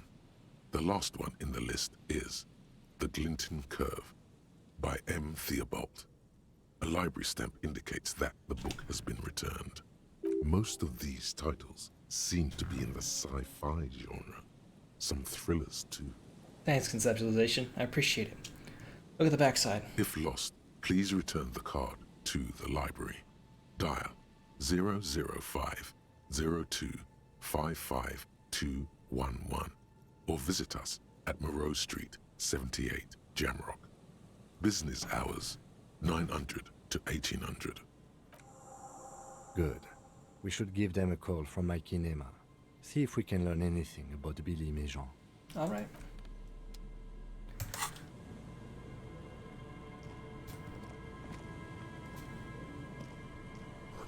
The coin-operated viewer has been out of order for years. We already checked everything there. I thought it was like a searchable thing again. Like, huh, weird. Moonshine, probably. Smells like tasty fermentation.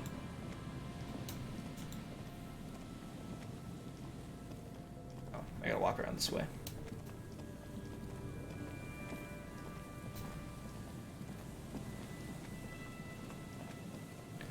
We still have a bit of time to walk around this area. Coin-operated weighing machine. Has been used for a decade.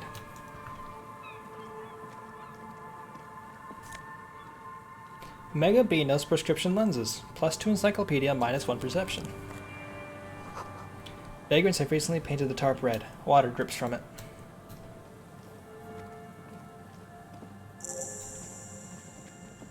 Quick travel unlocked. The church. Glass tar. Glass tar. So I think we'll hit the phone over here and then maybe head back to the other side of the island. Oh, not island, I guess. Yeah, this is an island. This is like just a little strip of land in between two larger bits of land as I imagined it. Dead phone. Smash receiver. Like someone hook up too hard.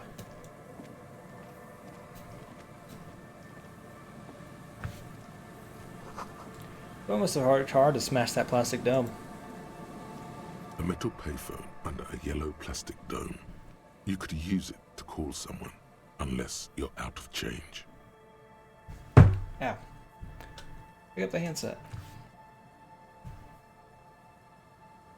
You hear the tone. The machine is inoperable. The machine is operable, not inoperable. Interesting. I'm going to assume that the wording here means operable, not like the red text. Put sense in and dial a random number. 005-2403-155. Calling. Still calling. This feels wrong. Should you be doing this? Calling a random number on a payphone? No. End of tone. Someone picks up. Pierre, is that you, Pierre? The voice is female and sounds about 100 years old. I might be. What's Pierre like? So nice of you to find the time to call me. It gets so lonely. Even the animals have died. That's not good. Are you sure you're here? Your voice, it's different. There. Chrysanthemum. Her voice is drowned in white noise. Sounds like waves washing a beach, growing in volume until the call suddenly disconnects. You get a sinking feeling. It makes you look if Lieutenant Kitsuragi overheard you. To your relief, he did not. Alright, let me check this thought I just got first before getting back to that phone call. Wumpty Dumpty Dum Center. You're at home, stupid cop. Not with the art crowd. You hate them. Everyone hates them. Even they hate themselves. It's nauseating. An industry built on sprezzatura and sparkling wine. And, let's be honest, tax evasion schemes. The Wumpty Dumpty Dum Center is the heart of this unholy symbiosis of aesthetics and tax optimization. And now that you've internalized it, you can have a piece too. Encyclopedia Passive gives plus 10 XP and plus 2 real. I'm notably very bad at Encyclopedia. Getting a lurk in Jamie's stream. Hey, thanks for stopping by, Lizard. I appreciate it. -2 suggestion, pretentious wanker. Ain't that the way of it sometimes? Maybe I should put some points in Encyclopedia now. Like, probably help.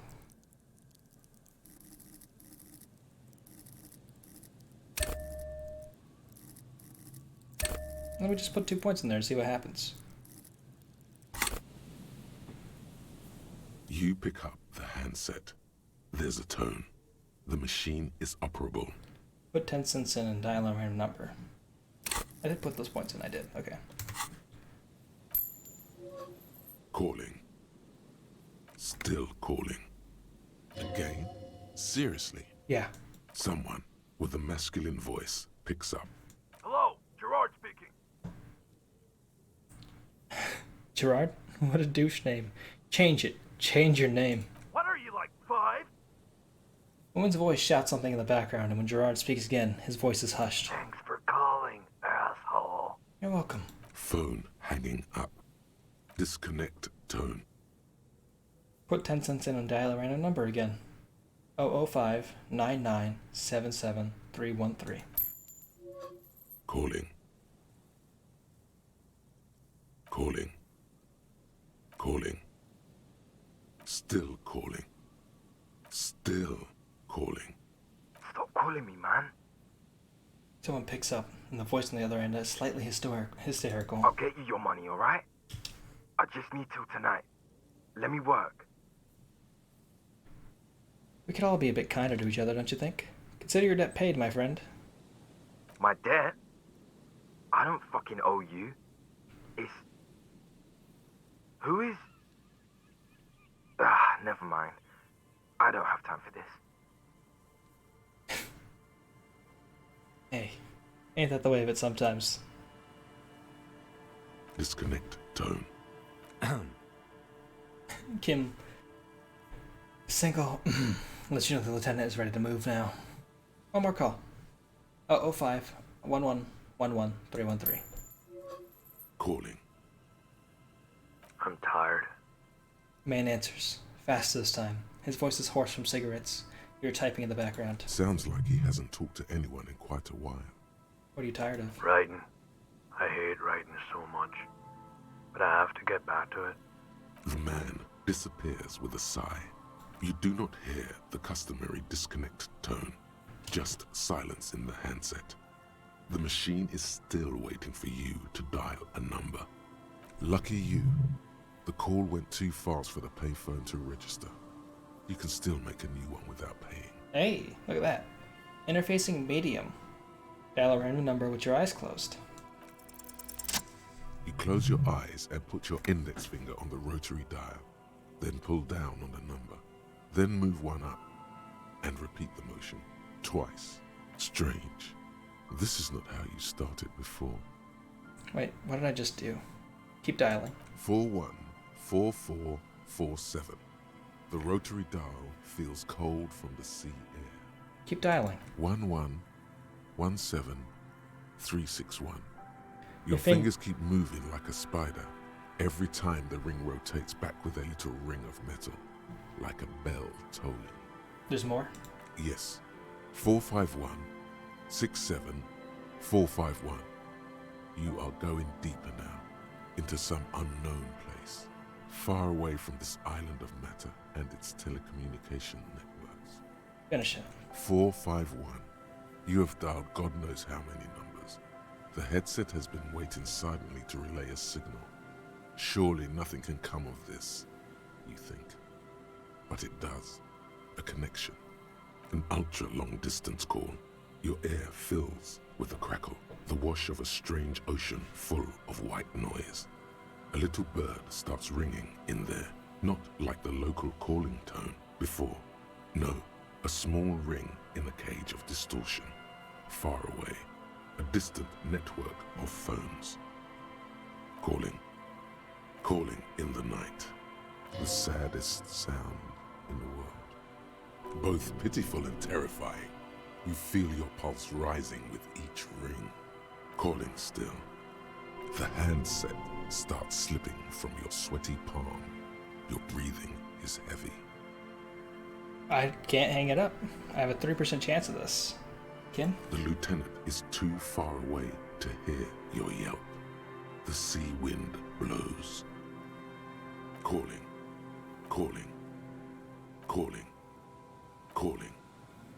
Calling still. Then the ocean breaks. Out of the depths, a woman's voice emerges. Small. The dearest thing you've ever heard. Hello? You sound sleepy. Oh, I'm about to fall over. Hello? I want to die. Who is this? I'm a revolutionary servant of humanity. I will free mankind and abolish the classes. I will raise the dead. Your voice is so beautiful. Goodbye. Hello. She hums, her voice warm from sleep. Who is this? Who is this? Dora. Who is this?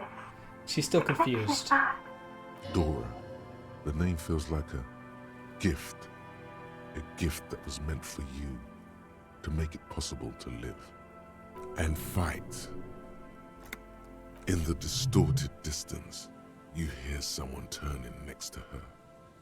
Bed springs rattle. Is someone there? No answer. You're not sure, but you think you hear a man's voice in the background. It's covered in pain and white noise. I want to die. Take a second for her to realize what you said. Your voice makes me want to turn into dust. Oh no. Is that you? Her voice still sounds like she's waking up now. Still plaintive, tired. I'm the revolutionary servant of humanity.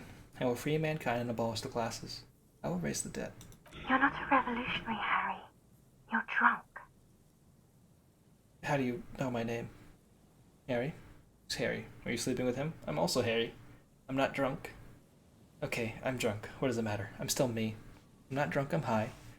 I'm not drunk or high. I'm just hurt. Why does it hurt to talk to you? I'm just gonna say I'm not drunk. We don't need to get so defensive here yet, Harry. Oh, God. There's silence. It's heavy as tin. The white noise howls. Say nothing. Do you know what time it is? It's so late here. Sounds like she's looking for a clock on the nightstand. It's 4 o'clock, Harry. I need to wake up in 2 hours. I wanna talk about me. Yeah, who am I? You sound like you know me. What do you want to talk about that we haven't talked about already? This is bad. You feel your right hand on the handset cramping up with pain. You sound like you're in another world. I'm in Morova, Morova? sleeping, Where are you going in 2 hours? to work. Where? The academy, where I work. The academy? That sounds better than my job. I'm happy. My job is sad and terrible. It has dead bodies in it. No response, only a sigh. The connection crackles like burning paper. My heart hurts. I'm gonna have a heart attack. Oh no. Please stop. Please, let's just hang up. Is there someone there with you? Yes. Hang up. Your hand isn't moving. Oh no. The headset hisses in your ear with evil sadness. I'm the law. I'm a detective. I'm doing a case. There's a hanged man. She does not answer anymore. I'm gonna solve it. Harry. Disconnect tone. The machine ran out of money.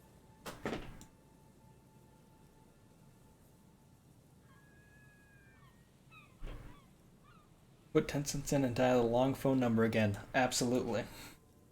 I'll never learn from my mistakes. You dial the number again.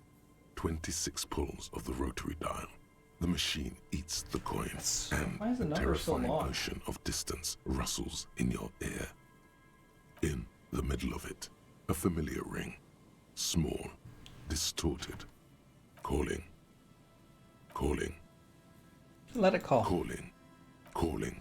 Calling. Calling. Calling. It looks like she doesn't want to pick it up, Harry. Stop scaring her. Why? Come on, you know why.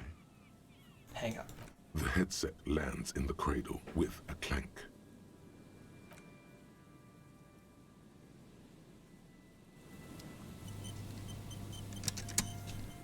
Alright, well we took a bunch of psychic damage there, so that's fun. You can imagine why. Calls become terrible sometimes. Don't you know it, game? A kick drum pulse. The music is coming from somewhere on the ice. I think I'm gonna put on those weird glasses I have. Because they give me like a +2 to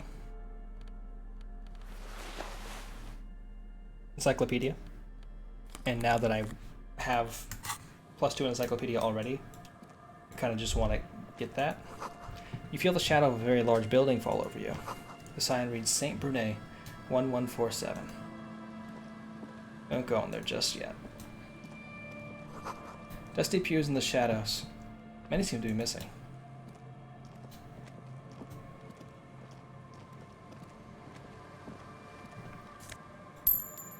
9 cents. An altar shrouded in dark. Or something like that. It's too dark to tell.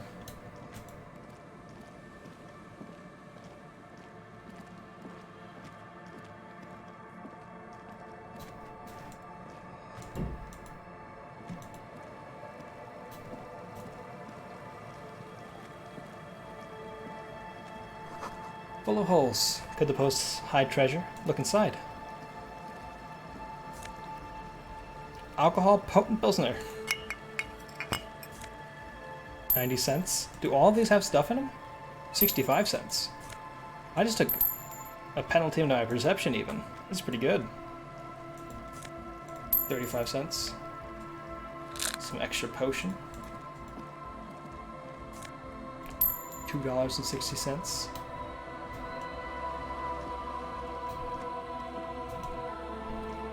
Can't grab anything there. This is just a whole little cavalcade of cash. Before you withdraw bridge, it's only to be lowered from the other side. That's $1.05.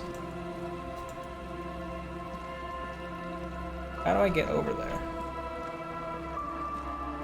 I'm gonna walk through some secret path that I can't see just yet. Oh. Back here. That's the secret path. What's up here?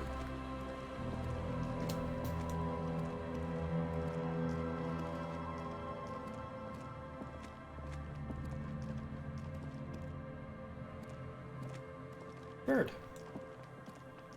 It's just chilling. Having a good old time.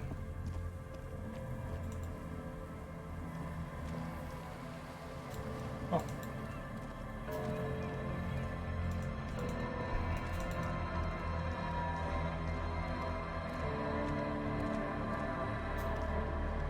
So, I might grab the dice that I bought as I go in there, as I go back to town, and so I'll be able to do my checks again tomorrow. You. A shaggy-looking girl in her late teens rises, kneels on the ice with an electronic contraption in her hand. Hearing you approach, she looks up. Oh. Hello there. Hi. It's cold out here, but she's not wearing a hat. She must be freezing. Everyone knows drugs make you invulnerable to cold. You bet this one likes to party. Dear child, it's freezing. Where's your hat? Huh? She looks at you, distracted. Maybe she didn't hear you. A little louder. I said you should have a hat on. So should you. I have a hat on. It's a cool cowboy hat you can saw right there. You don't have to do anything. I should. And I do. Oh. I didn't notice that. It's nice. You should wear one too if you plan on staying outside in this weather. Yeah, well... Look, man, fuck the hat. She tries to think of something to say. Your pulse rises. Angry. What did she just say? That's not how a civilian is supposed to address an officer of the law. Regain authority in her eyes using the power of my hat. Lots of feeling. Feel it up. Oh my Way god. up. Fuck the hat? Is that what you just said to me? I can't believe you told me to fuck the hat. You're saying it really loud, but it's not coming out right. Maybe add more indignation. So I should just take this hat I'm wearing and fuck it, right? Point at your head where the hat is located. Engage in sexual intercourse with the hat right here in front of you because you told me so. On the sea ice. It'll be cold there. More. Right here on the sea ice. More. Give you a little ice cop hat fuck show. I didn't mean to. I'm sorry. The girl is visibly shaken. The lieutenant is watching the scene unfold before his eyes, unsure how to react. Is that how you see me? The girl looks down, slowly curling into a This ball. is a terrible thing that I've just done. 3 figures on the spring ice. One, a shortish man, is standing with his shoulders slightly hunched. Another, a young woman, tries her best to ignore the third. A middle-aged man with spectacular sideburns, who's screaming at her with all his might. Yeah. Across the bay, 2 figures watch the scene unfold through coin-operated binoculars. My God, one says in a concerned voice. Let me see, says the other. Okay, we've all made mistakes. Shouldn't have called that lady on the phone. Shouldn't have talked to this lady. Maybe she just didn't talk to people. That's it. You've earned it. Start crying. Life's hard. Start crying. The young woman has kept her eyes trained on her wires, waiting for the sorry spectacle to end. But it's gone awful quiet up there. Then, the sound of sobbing. Looking up, she sees a grown man on the wrong side of 40, his face bloated from alcohol and God knows what else. Not so quietly, crying. This isn't really about the hat, is it? No. It's not. You know, you're not the only one with issues. I self-medicate. Shit. Life's a horror, you know? There's a motherly hint to her voice. Crying helps, That's though. terrible. You shouldn't have to Get do it that out to your me. system, and then maybe we can talk, okay? Hi, Kim. Having looked away during the final phase of your little episode, the lieutenant now addresses you. Do you want to talk about what just happened? That's probably a good idea. Normally, I'm opposed to discussing one's feelings, especially on duty. But I think this is an exceptional case. So, what do you think happened? I experienced a minor malfunction. I'm okay now. I don't think I'll be able to convince him that I didn't just have a meltdown just there. Might as well just go for something that's a little bit more achievable. Glad to hear it was minor. Can you go on? The end is near anyway, Kim. I might as well see this through. Then, let's go. So, like, seriously, what's eating you, man? The girl on the ice looks up at you. There is a hint of pity in her eyes. Her hair is dyed blonde, with dark roots showing, and she wears thick black eyeliner. Most men wouldn't call her pretty. There is a manliness to her. Don't be so judgmental, Perception. Yeah, can we talk for a minute? I was wondering when you would come around. What's up? I guess there's something that's been making my life hell. What is it? I think it's the plight of the working class. Everyone's just mooching off the entrepreneurial class, shaking off the doers. Yeah, I think we'll go with the first one. I guess if all our answers here are just political answers and not the fact that I just had a long conversation with the lady who never wants to talk to me again on the phone. Oh, really? The golem of capital runs rampant, smashing creator and slave alike. I fear the process is irreversible. So the thing that's got you crying in front of strangers is social justice? Yeah, pretty sure. I haven't seen much of the world, but from what I've seen, social justice is an adolescent term. Sounds almost liberal. But what's got me shaken up is the people struggle, but it's got me shaken up bad. No, that's probably not it, is it? No, it sounds like you just got chick issues. You could be right, but I don't know for sure. Well, think about... Anyway, was there something else? What's your name? Estelle. Surname? Why? I'm from the police. It's for paperwork. Okay, it's Berger. She hesitates. You have little reason to doubt that's her real name. But she's not all that surprised by this cop show questioning, is she? What's that device you have there? This is a portable recording device. It's for field recording. Low quality, but still. She breathes on her freezing fingers. And the wires? Actually, just one wire. I picked on it till the braiding came loose. The wire leads to a contact microphone. What's a contact microphone? A contact mic records sounds from inside things, like this ice. Your mangled brain would like you to know there is a boxer called Contact Mike. Yeah, any news on my wife's name? How about my mother? No. You're welcome. Oh.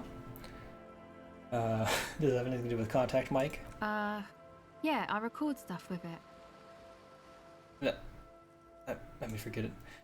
Hi, Fartnike, how you doing? Yeah, our brains go in places. I just made a very big twist. I got a perk that gets me experience every time I hit an encyclopedia check, so I put a whole bunch of points into encyclopedia. So now I have a +5 to encyclopedia, and that's where my character's at. So far, so good. Great to hear. Oh, nice. Yeah. We'll see. I mean, we're already pretty far into day 3, so I don't know exactly how much we're really going to get out of that, but we'll find out. Sure. How does this thing work?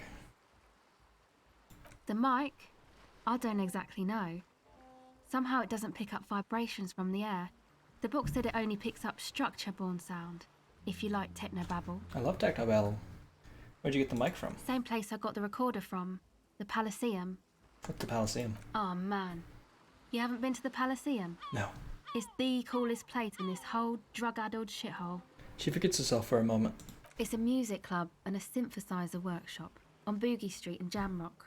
Musicians live there, like real musicians. I once saw Arno van Eyck. Ooh. Thinking about it really cheers her up. It's a long way from here, though. Sounds interesting. Who's this Arno guy? Oh yeah. Guess you wouldn't know Van Eyck. Or really be a Elysium going kind of person. Oh, alright. She looks you over, assessing your age. I get down. I don't know what that means. I grind. I don't know what that means either. It means I'm hip beyond my years.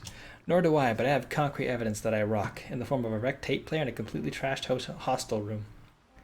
Neither do I, actually. I have no idea what I'm talking about. Get down. Grind. I think I know that I'm hip. That's cool. She breathes on her fingers. Looks like she doesn't know what to say. You're right. Time's deserted me. Oh. Sucks, man. Was there something else? About the contact mic, perhaps? Actually, I had some non-mic questions for you. Okay. What are you doing out here in the cold? Recording, I guess. And what is it you're recording exactly? I think I'm recording cracks in the ice. But there's no way to tell. Not without headphones. I think I just recorded your footsteps too. Not sure how that will sound. She scratches her forehead. Wait, what happened to the headphones? My boyfriend sold them. Oh. For? I don't know, man. Things. Just stuff you need for life. Everything checks out, sire. That's not great.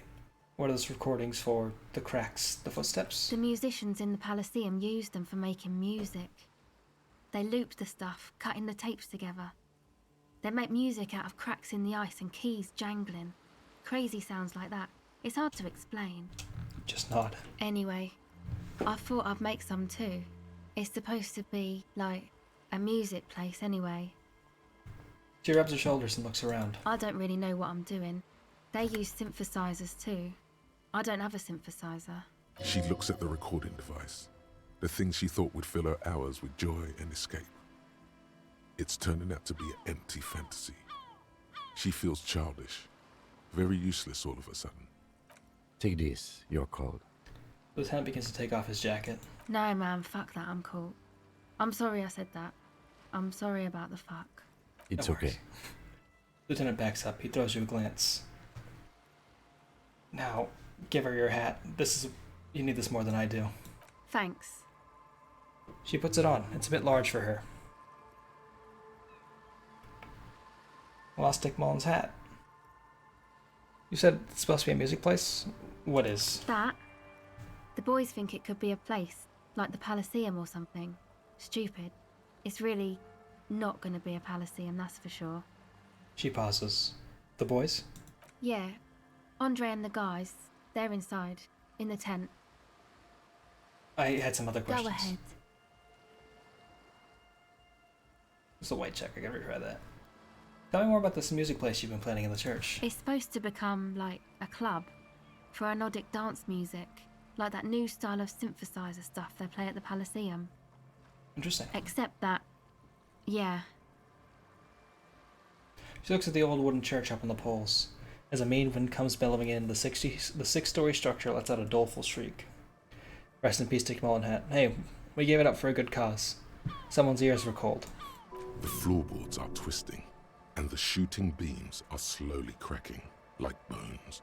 Far east of the Golden Delta, beyond the industrial port, there is a black patch of unlit coast with the smallest creatures on the ice. There will never be a club for Anodic music here. Not in a million years. Wait, what is Anodic dance music? You know, anodic, cathodic, music that's made with electronic instruments. Electronic instruments? Like what? Synthesizers and tape consoles. Microcomputers too. Anything that uses electricity, but isn't guitars. Also found sounds, stuff like that. You see clear, beautiful, violent flashes of light. Light cutting through a smoke-filled darkness. That is what the future will look like, if it ever comes. So you want to turn this church into a club? I know. It's not my idea. Andre and the boys found the place. It was supposed to be deserted, but now they can't even take it. She nods towards the sloping mass of wood on the coast and shivers. Hey, you two are cops. Her black eyes widen. No, we're the police. Okay, well, maybe you could talk to Andre and the guys, because there are some strange things going on in that church. If you're police, you should look into it, right? I'll talk to them. They're inside that thing there. Would be cool if you did. Was there something else? Enough about the church then, I had another question. Go ahead. You seem surprisingly comfortable with being questioned. Why is that? Well, it's just questioning, right? You're just questioning me. It's what cops do. Have you been questioned before? Once or twice, yeah. I'm sorry I haven't had the Revachol experience they get east of the river. Ah, what's east of the river? Rich people. Rich people are east of the river. Look awestruck. Oh, these rich people, they sound wonderful. I'd like to be one too. Sneer, I bet they're really rich. This must be very special people to be so rich. Lean in and whisper, let me guess, these rich people aren't from around here. Strange. The existence of rich people does not stir any emotions in me. This one seems racist. I'm gonna go with 2. Oh, they are. And I'm scum. I'm scum too. She nods apprehensively. We could be scum together. So what trouble have you gotten into with the police? The usual. I had a shitty run as a teenager. Oh, what's the usual? You know, drinking, getting into fights. Uh-huh. The ugly stuff that happens when you move out your parents' place at 13. In Forberg. Wait, what's in Falberg? Is this a rhetorical question? No, I literally can't even remember the most basic terms sometimes. Forberg, not in Forberg, is a massive banlieue south of Jamrock Quarter. It is the largest ghetto in Revachol, possibly the world. I know what Jamrock is, but let's say I didn't. We are Jamrock, Ah. sort of. Martinez is called North Jamrock sometimes. Jamrock is also a ghetto, only smaller than Faubourg. Jamrock is a district of Revachol comprised of the following quarters: Pox, Villa Lobos, Central Jamrock, Grand Couronne, Old South, and the Valley of the Dogs. Learning is great. Okay. I've 1/10 of the way to catching back up on what I lost from this encyclopedia investment I've just done. Why'd you have to move out when you were so young? Learning is great. Love it. Love to learn, even when those things hurt me emotionally sometimes. My dad was a drunk. Plus, I guess I just wanted to drink too, you know. Get my party on. Ah. Drinking, party, and disco music are bad for you. You should take me as a warning example. She nods very cautiously. The tape recorder lies on the ice like a discarded toy. Pick it up. The device is cold to the touch. An angular Omicron logo adorns the yellow plastic cover. Underneath, you see a reel of tape rolling. You put the device back on the ice. That's it for now. Okay, bye. She turns her attention back to the recording device. I'll come back here tomorrow, because I need to go do some stuff back in the other part of town. How do I warp? Map. Ah. I actually have to walk back. Fun stuff.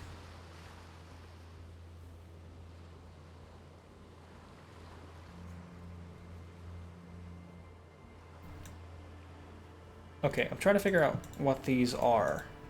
Oh, wait. Why are some of these white and why some of these aren't? Interesting.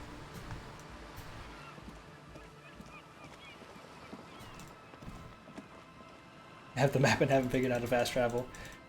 Yeah, you know, sometimes the game isn't the best at explaining things. And you just gotta live with that. Can I push this down? No, we'll just come back and do it later. I want to get back to the other part of town, because I have to be somewhere at 21. The school of fish huddle around the fence post and scatter into the dark. I took a week off of playing because I just wanted to get to some other games, and this game was taking a little bit longer than I intended it to be. I don't know, I hope to finish it soon. Because I've been spending a lot of time on Disco. It's a good game, but if I'm only playing twice a week, it gets to you. Looking back at you from the rust-colored water. You. Love that.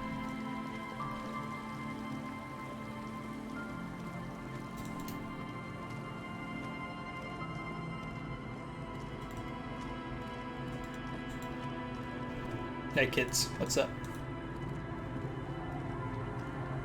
The scruffy-haired little boy kicks a stone while the other watches him do it. I'm not gonna say children are stupid. That's still rude. But you. Our tenant, the policeman. I hope the waves don't keep you up at night. What can I help you with? I get that. I love control, but I'm excited to move on to something though. Yeah, 100%. Sometimes, you know, games are good, but sometimes games are long. Found this jacket, but it's filthy. Could you wash it for me? I can wash it for you, but it's going to take about a half an hour. Think you can stay put for that long? Yeah. No, we must run around ceaselessly. It would be torture to stay put. No, we can. I could use a breather. It's been another track and field day. Lieutenant says, rubbing his thigh. Yeah, I'll wait. Well, hand it over then, and I'll see what I can do. Thank you so much. Must say, I'm proud of this one. It's pretty nice underneath all that filth. I hope you take better care of it than its last owner. You got it. I also have space in my inventory to wear another hat. Which is just this +1 to reaction speed, -1 to rhetoric. So maybe I don't want to put that hat on. I really messed up by giving away my Dick Mullen hat. What is this Fallon jacket I have? +1 to pain threshold, +1 to half light, -1 to drama. Pretty good jacket. But I said I'd return to this man. Tequila sunset. He nods in appreciation. Okay, here's your jacket. Fresh washed. My jacket? Yeah, it's pretty filthy though, so I got it cleaned for you. A look of consternation crosses the man's face. He looks at you, then at his bottle, then back at you. What the fuck are you talking about, Tequila? What the fuck are you talking about? Rosemary, what the fuck is Tequila talking about? Aye, that's the jacket you stole 2 weeks ago. From the kid who was making it with his gal on the beach. That's who you stole this jacket from? That's disgusting. I've never done anything like that in my life. You're both delusional. Found. That's medium concept stuff. What? I'm calling it. It's neurological. You're lost. I'm keeping this jacket for myself. I went through some dark shit to get this for you. Take the fucking jacket. You know what? Fine. Maybe I can pawn it for some booze. God. Aye, good thinking.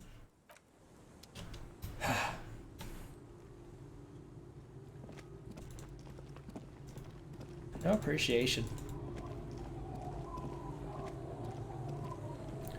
This is not the way to go, I think. Or maybe it is. It is not. The underside of the boat has recently been tarred.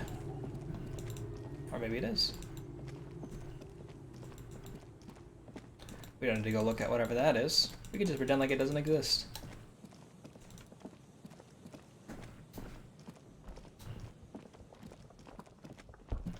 We got a number of things to get accomplished over here.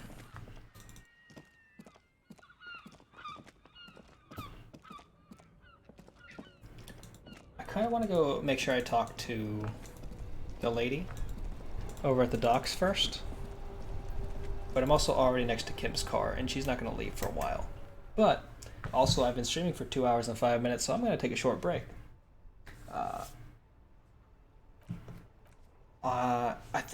I think I'll be able to get close to the end of the game by the end of the stream tomorrow.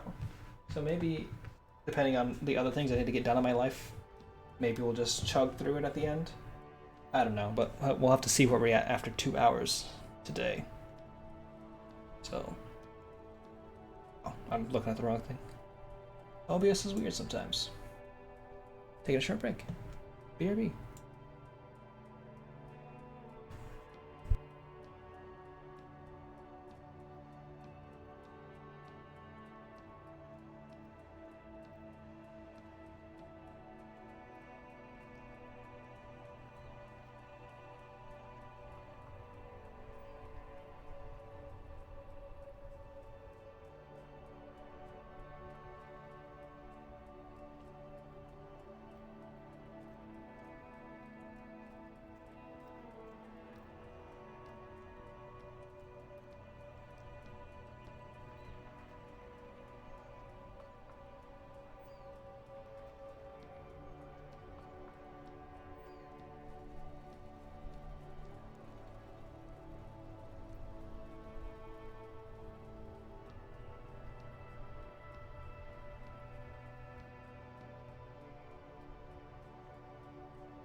Hi.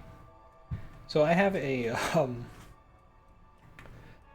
Glade plug-in thing because I don't have space in my room for have a candle to be lit because there's just so many bits of trash and paper around. But I've had this I bought this thing, which is like a special pack of like 2 Glade like special edition plugins that I've just had sitting in my closet for since before the pandemic started. Like I bought them before then, they've just been sitting there because I just don't switch out those pods that often because I'm using the lowest setting. Like it takes 120 days to just go through one of those pods. They come in like packs of 4 usually or something like that. And it's a whole thing because it smells. The one I put in apparently smells like leather, mint, and champagne. I think was the third thing. It smells like men's cologne. So now my room just always smells like men's cologne. And I guess, hey, that's a way to live.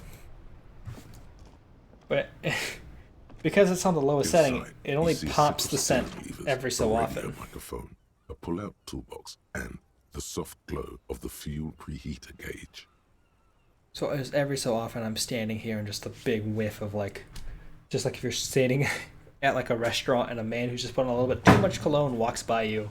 It's pretty much the exact same sensation. It doesn't smell terrible. It's a weird scent to have flow through your house though. So I might just try and burn up the 2 things I have of it now while I'm stuck here alone. I don't know. I could throw it away, but that'd be ridiculous. This is Precinct 57. How may I assist you? Can you connect me to the Jamrock Public Library? Or I need to report a dead body on the Bartney's Boardwalk.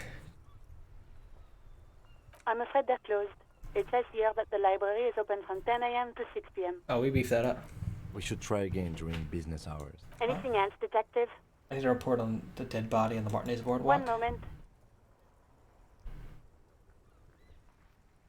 You can hear her shuffling through some papers. It does sound like an odd one, but I completely get not throwing it out. Yeah, it becomes more of an issue when you realize I have like 6 other of those like little things of it at least. So I have about 720 days worth of scent in that closet over there, and only 120 of them are more of the Describe the body, age, sex, cause of death. or of whatever this is, cologne. At least it's not like Axe body spray smelling. An unidentified middle-aged man, height 170 to 175 centimeters, dark hair, medium build. Looks like he slipped, fell through a hole in the boardwalk, and hit his head against the metal bench. We suspect he might have been inebriated when he fell. There were bottles all around him, and traces of vomit on his shirt. Any signs of violence? No, it seems like it was an accident. No field autopsy necessary. She repeats. You can hear her quickly typing in the background. What about his belongings? Did you examine his clothes? He was wearing boots, trousers, and an old leather jacket with a bright blue lining. I found a library card from his pockets. Any information on the library card? It's from Central Jamrock Public Library. It belongs to someone named Billy Magine. Good. You have a lead. We do. Do you and Lieutenant Kitsuragi want to take the case, or should I assign it to someone else? We're taking the case. I have assigned the case to Lieutenant Kim Kitsuragi. Please follow up on this library lead to identify the man. We'll send someone to take the body to the morgue. Appreciate it, Alice. That's all for now. Thank you for reporting in. Is there anything else I can do for you? Nothing right now. 57th, over and out. Her voice disappears in the void. In the cabin, you see a set of steering levers, a radio on a hook, a pull-out toolbox, and the soft glow of the fuel preheater gauge. Alright.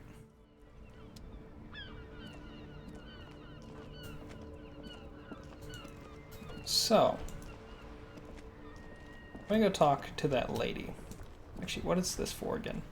Is anything? The dented yellow mailbox greets you with its graffito and bullet holes in the front. This is for delivering the letter I can't send just yet.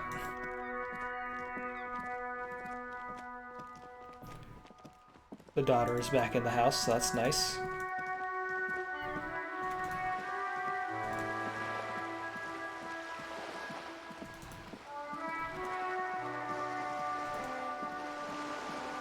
Let's just run on over there. Can I engage with this thing at all?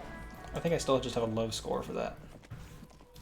I think it's Just interfacing? an Oh, ordinary conceptualization. wall. Nothing to see here. Still at 3% even with the +2. Truly brutal.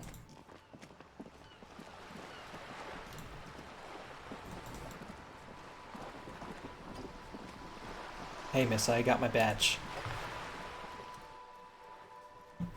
You're back. Good. What can I help you with? Show her your badge. I found my badge, by the way. By love, you did. She inspects the piece of blue plastic, her eyes scanning from left to right. Pleased to meet you, Lieutenant W. Frater Dubois. I am glad to see a man of high qualification. The situation is precarious. What can I help you with, Lieutenant Frater? Seaweed drips from the badge in your hand. It smells of fish. How about you share your information on the lynching, now that you've seen his badge? The goalposts have moved, Lieutenant. In the absence of the badge, I have informed my employer there will be a probe.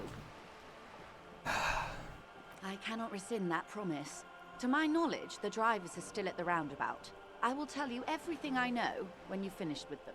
This was your plan all along. My plan is to share information. The only way to do that now is by telling my employers you've kept your end, which I hope you will. Because let me tell you, we are in dire waters. How bad can the info she has be? The sooner the probe is finished, the sooner I can share crucial information with you. Now, is there anything I can do for you in the meanwhile? Tea, perhaps? Tell me again about the drug The trafficking. lorries are still stuck at the roundabout. If the police is asking, one of the drivers might admit to it. We already had some of the suspicions that one of the drivers was present at the lynching. The two might even be connected. Or not. Though, if you have evidence to the contrary, I'm eager to hear it. As am I, Kim. As eager as I am to share it, Lieutenant, once the job is done. Okay, I made mine up about the smuggling Yes? investigation. Oh, I never even took the case. We'll take the case, probe the driver, see what it yields. Excellent. According to my reports, there are at least 3 lorry drivers lingering near the roundabout. Hopefully one of them will know something. It may come to nothing, or it may just blow the case wide open. I doubt it. I can keep the drawbridge up for a few more days at least. You should have the time you need. In the meantime, let me know if there's any other way I may be of assistance. Taking a long sip from her seemingly bottomless thermal cup. I was wondering why I wasn't getting any prompts for that. I didn't even realize I didn't actually grab the quest.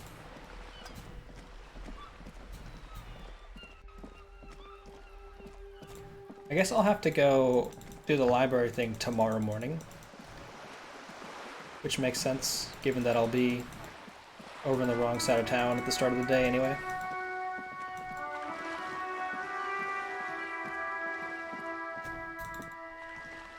Let me go do these checks over here, just to see if I can get them done. And then I can grab the dice and re-roll in checks I have. Now it's turning into a kind of a snow limbo, man. What's on your mind? He searches for the right expression. You seem like a man who knows about drugs. Ah, man. Me and narcotics go way back. Had some good times surfing the psychic waves of my own consciousness, you know? I get that. But those days are behind me.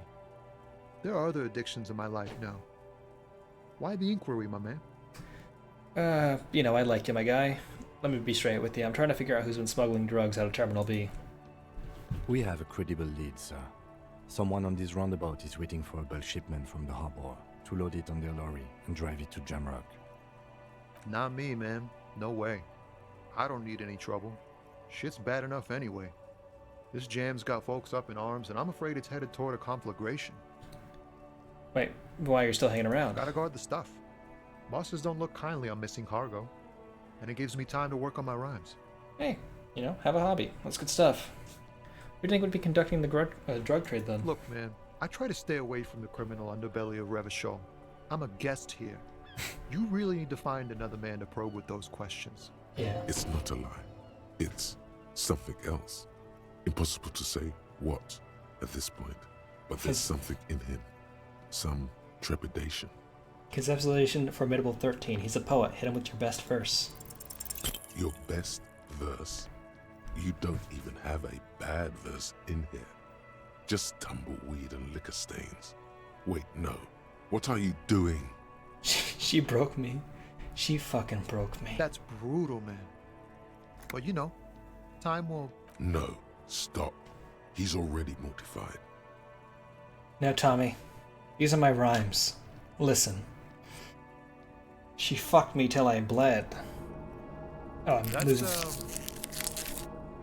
In the name of God, what are you doing?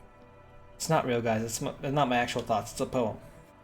I will never be the Sam again. She's always there. Fuck the case. Fuck everything. Total doom. Yeah. Yeah. I get it.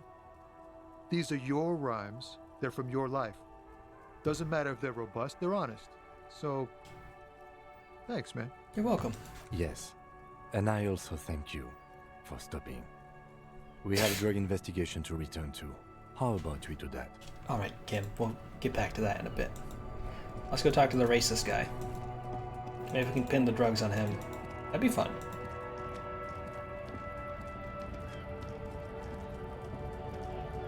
Looking for something, Rond? Come to tell me to fuck off again? Thinking about it. Yo, what's your stance on drugs? Drugs? They're shit, man. I don't let anything pollute my body. Takes a long drag on a cigarette. Why not? You know where that shit comes from? Sarah Miriza, Safre, Ilmara. They take the money from our local junkies here and then use it to outcompete us in the manufacturing sector. Ah. They know they can't beat us in a fair fight, so they have to get us to weaken ourselves somehow. It's racial sabotage, racial economic sabotage. So I take it you're not smuggling drugs out of Martinez? Not in, not out. I'll never betray the purity of my tribe. This guy sucks. So you're telling us that you don't know anything about drug smuggling through Terminal B? I don't know shit. And if I did, I wouldn't tell you. Fuck you, man. He puffs on a cigarette. He really, really does. Then what are you still hanging around here for? Most of the other Caminors have left? What do you think? I can't leave the lorry unguarded. Stuff's been getting looted lately. It's those little kips sneaking around at night. If they touch my stuff, the bosses will be on my ass like ass cancer. There was a bunch of spilled boxes in the back of a big lorry nearby. I did see one lorry with the trailer doors open on my way here. Do you know what happened? Yeah, I knew that guy. He was an honest driver who loved this country. We were having a good debate about genetics at the Wheeling in Rags. Since he left, I haven't had anyone to talk to.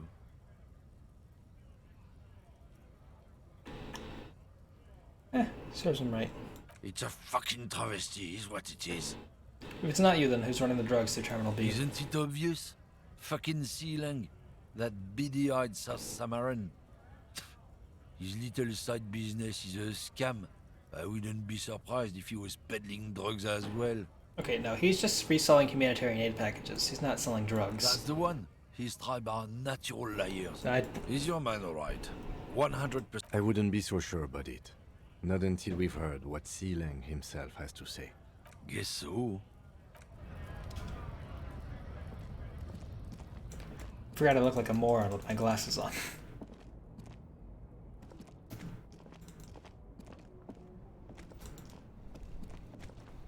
Make me look smart, though. Like a smart moron. Excuse me. I did put points in Encyclopedia, so I think I'll be able to make this check over here.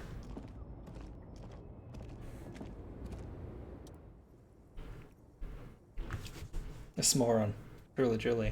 An old monument stands in the middle of this traffic island, pointing towards the sea. Look as if it has been reassembled piece by piece, secured and mounted in the air with the aid of numerous ropes and rods. What did this king do?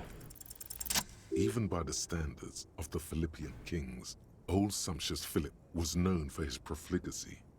Double sixes, critical success. What way? Well, he blew through the whole national treasury, starting the decline of one of the penultimate century's greatest superpowers, the suzerain of Revachol. His own maladministration foreshadowed the fall of the monarchy. During the anti-centennial revolution, an end to his family line and the monarchy on the Insulindian Isola. How did he manage to blow through the entire national treasury? Stories have it that he had his bedroom converted into a treasure chamber, where he stored unfathomable wealth. Krugerrands, bars of gold, ornate weaponry, armor, and various chalices. Ooh. There were whispers he slept on a huge pile of gold-dipped feathers, like some obese dragon, instead of a bed, like a normal person. All right. The man certainly knew how to live. Huh. A deplorable farce. No wonder everything went to shit. But wait, you haven't even heard about his fabled cocaine addiction. His what now? You see, old Philippe wasn't just good at squandering the national treasury on gold and ceremonial weaponry, he was also a prodigious snorter of nose candy. Not just any nose candy, though. We're talking Royal Philippian Blow, allegedly twice as potent as the stuff you find nowadays, and purple. Philippian cocaine was purple. Some real Breaking Bad shit. What's nose candy? Cocaine. It's a lot to process. His Majesty's courtiers said it helped him connect with the higher realms. So he was addicted to nose candy? A bloated druggie? That's what the revolutionaries said 150 years later. Right before they emptied out the royal mausoleum and dumped His Majesty's mortal remains in the Interlindian Bay. Okay. So he's buried in the bay? Beneath the cold waters of the Interlindian Bay, thrown there by the revolutionaries after they cleaned out the royal mausoleum. Interesting that you said that twice. A group of marble pleurons still surround the king's vandalized tomb.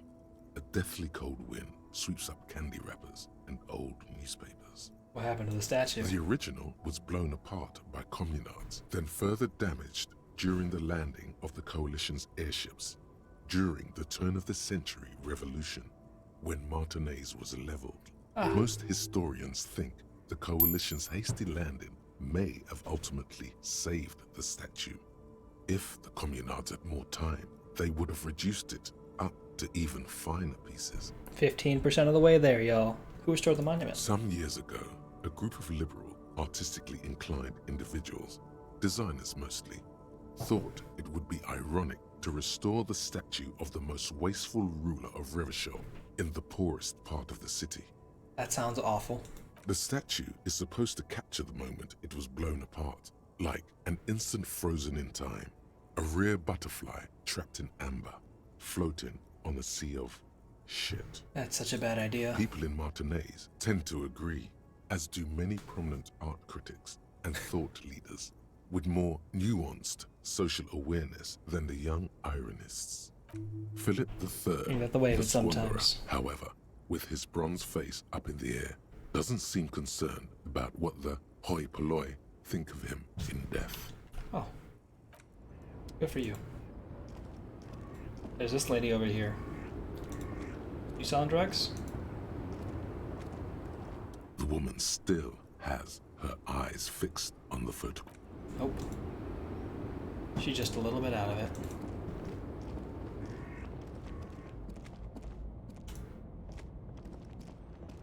See, I'm decently far of the way through the game, so I don't know if I'll actually be able to get like those encyclopedia checks necessary in order to get those points.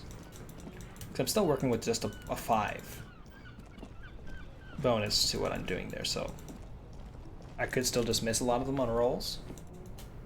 It's certainly possible. Everything's still cool here, officer. So, Salang, what's your stance on drugs? Drugs? I don't go in for that, officer. Drugs ruin lives. For a moment, he's unsure how to respond. Unless you're into drugs, of course. In which case, drugs are excellent. Mwah! Tasty, tasty drugs. Love that for you. We're looking for a lorry driver who's, well, you know, I actually don't like drugs. Very cool. I don't like drugs either. I only said I do because I didn't want to sound lame. Hey, I feel that's Salang. Air pressure. 100%. Sir, it appears to be true. No drugs in sight. Not in the box of sunglasses or under the speakers. We're looking for a lorry driver who's transporting drugs out of the harbor. He or she is in this traffic jam. Even cooler. You investigating narcotics crimes like that? But I am not a lorry driver. I'm just a street vendor. I don't know anything about that. You are a lorry man. Another driver has identified you and your lorry. Who said that? It's the fat racist, There's a right? fat racist. I bet it's him. He has an agenda against me because I'm an immigrant who works harder than he does. He's a hater. Hey, see, like, I hate that guy too. Dude sucks eggs. Real trash man. So Yeah. you admit you're a lorry driver? No, I just said I work harder and he's an asshole. He stops to think. Okay, maybe I'm a lorry driver too. A little. But that's not the most important thing about me. That's my day job. This is my dream. Okay, so stop squirming. What do you know about the drug operation? Nothing. I told you. I'm not a dumb guy. I don't get involved with that crowd. And what crowd is that? Crowd. You know, the drug crowd. The drug crowd. He doesn't want to talk about them. He's afraid. What are you afraid of, Celine? Look.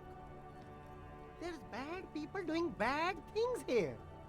That's all I know. Please don't get me into this mess. I've spent 15 years working my way up. My buddy Celine, help us out. No one will know it was you. It's a she, okay? The other drivers call her the lady driver. You're better off staying away from her.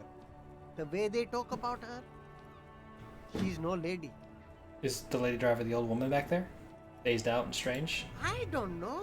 Maybe. If she is, I haven't gone near her. I don't get involved. I told you. Alright. It could be.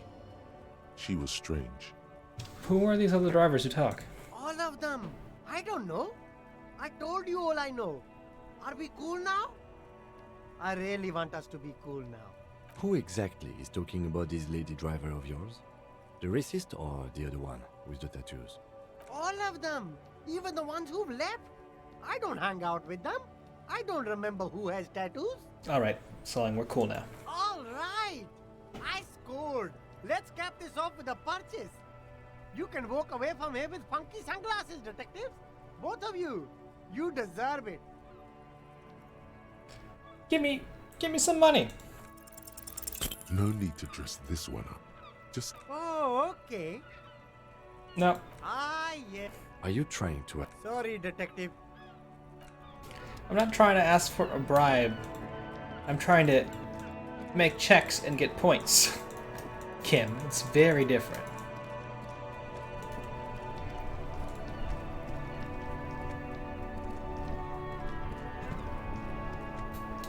What do you know about the lady driver, my man? Now it's turning into a kind of a snow limbo, man. What's on your mind? I heard that one of the drivers is a woman, but I don't think she's here. Do you know this lady driver? I don't want to talk about that. He's just around, suddenly uncomfortable, then looks away. I don't mean to pry, but I need your help. She may be involved with the drug business. What do you mean? Or why do you know something? What is it? Man, I was hoping it isn't going to be her. All I can say is, she isn't around here anymore. She isn't some evil drug trafficker. And I don't know where she is. I asked you who's conducting the drug train. You said you didn't know. Now you're saying you do? I didn't, man. I told you I was hoping it's not her. That she wouldn't be mixed up in it. All right. He still is. Hoping. It's just wishful thinking on his part. Not trickery. Ah. Who is it? What's her name? Thank God I don't know. People here call her the lady driver. She kept her name a secret. From me, too. Now I see why. Who is she to you? A friend? An acquaintance. I don't know. She was the only person in this damn jam I could talk to. She's someone I don't want to rat out to the law, okay? What's she look like? A youngish woman. Gruff, but in a cool way. Oh. What color hair? Blue and violet. Dyed. It was violet when she got here. Blue before she went. When'd she leave? Damn, I don't want to... Please just let it go. Whatever she did, it can't be that bad.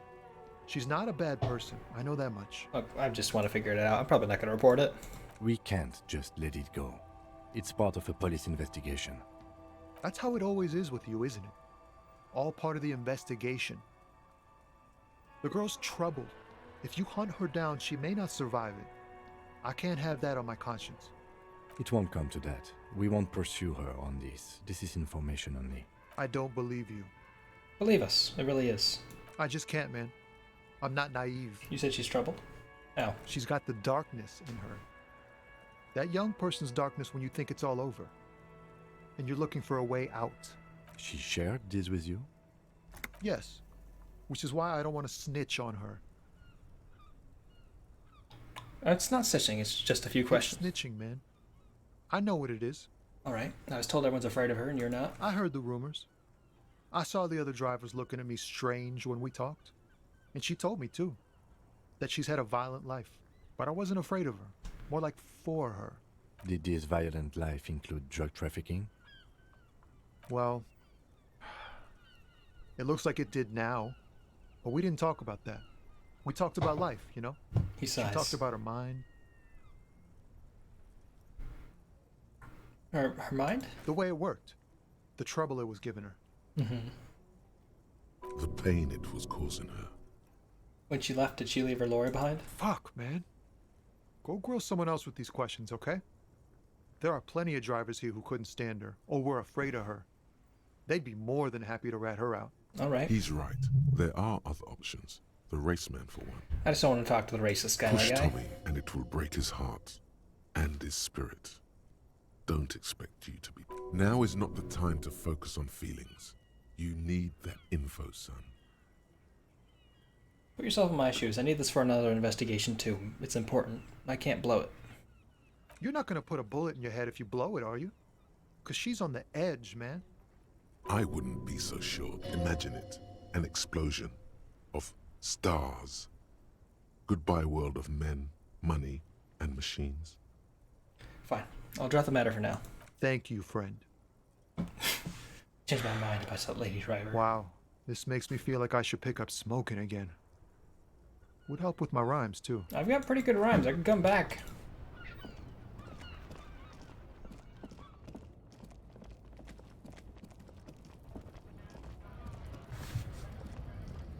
Looking for something, Hunt? Come to tell me to fuck off again? Kind of. I know you've been giving me the runaround. Fess up. Where's the lady driver? I don't know what you're talking about. He smirks. First you know Seleng didn't do it. Then why are you smirking? Listen up, fuckwits. You don't scare me. You cops don't run Revachol West. You don't run Martinez.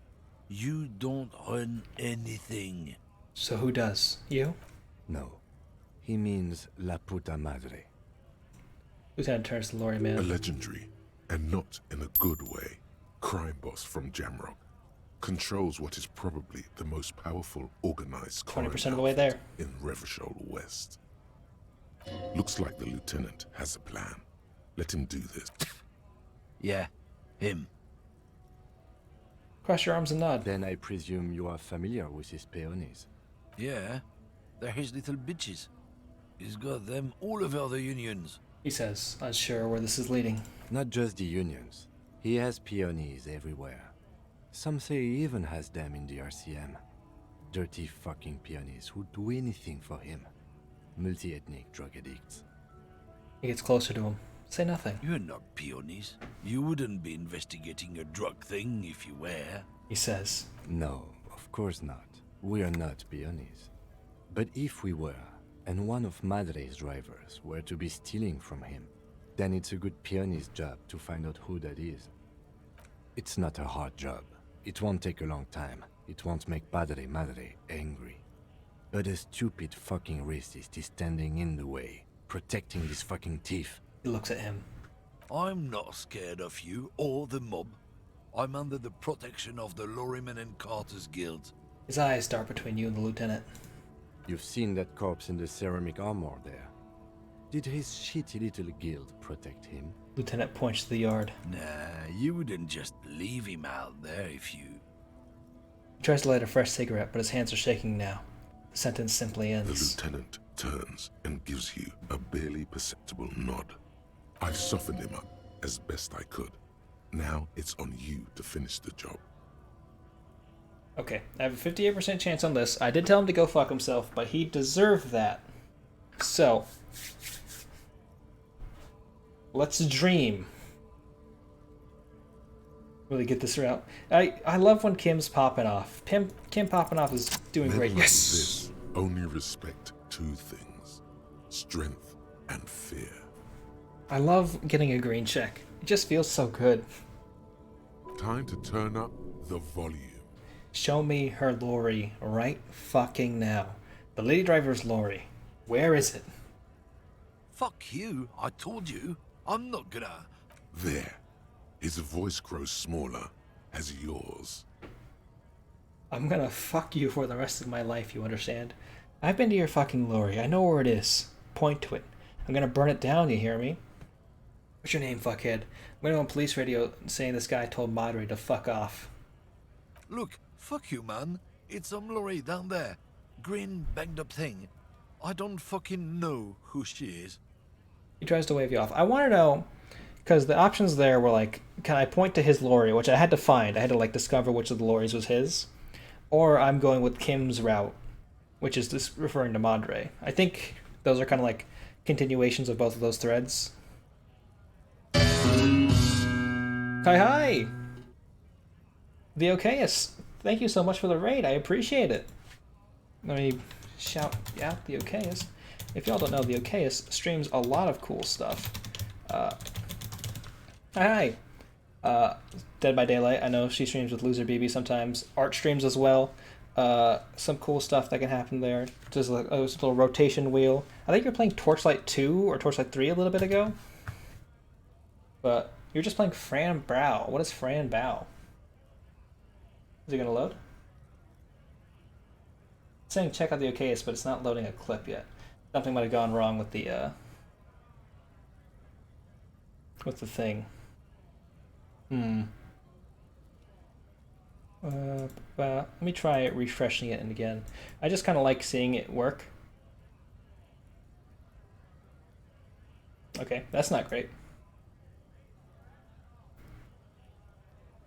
Well, check out the Okayus. They're great. Had to buy a whole new router today, so I had to do a quick test stream. Interesting. That doesn't sound great. But hopefully your router's working fine. We're yelling at a racist guy. Because that's what we do, I guess. He deserves it. He sucks. He's one of the worst characters in this game.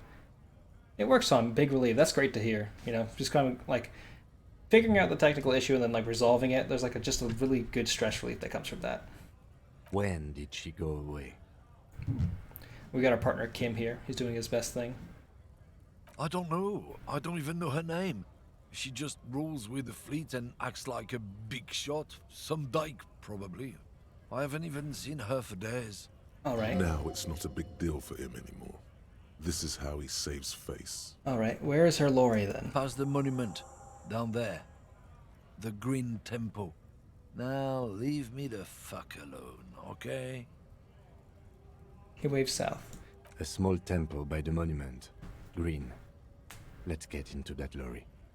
Gonna learn. Have a great stream. Hey, thanks for the raid. I really appreciate it. Once again, y'all should check out the Okayus. They do a lot of great stuff. A lot of cool streams. A lot of interesting stuff.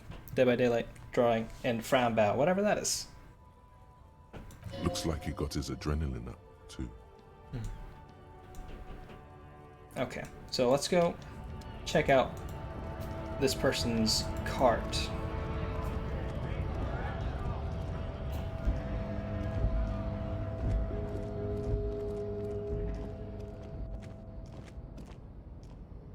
They said it was the green one down here, but I don't actually know which one that is.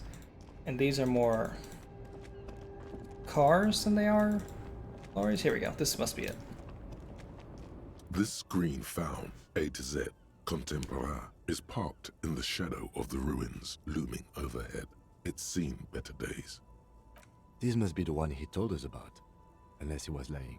Lieutenant peeks inside. Try to peek in the window. The glass on the side windows is tinted and covered with dust.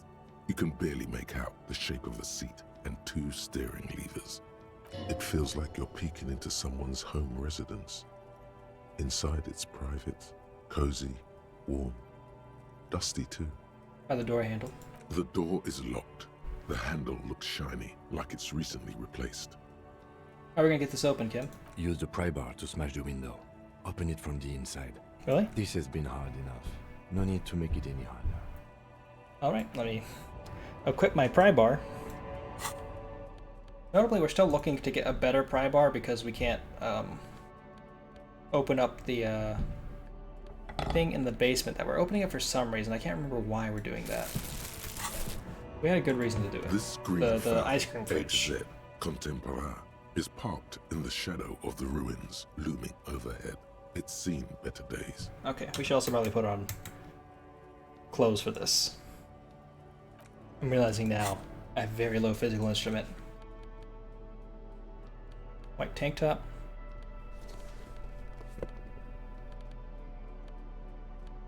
I have other physical instrument stuff somewhere. Suggestion, spirited corpse, this, that. Maybe I don't. Maybe I was thinking of something else entirely.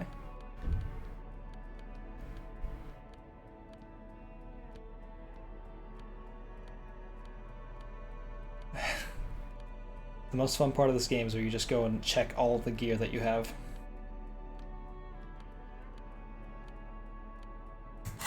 Oh, let's smash this window. This green found A to Z Contemporain is parked in the shadow of the ruins looming overhead. It's seen better days. 15% chance. With a firm grip, you raise the pry bar, a glint of light catching on the tip. Call down the hammer of truth and justice.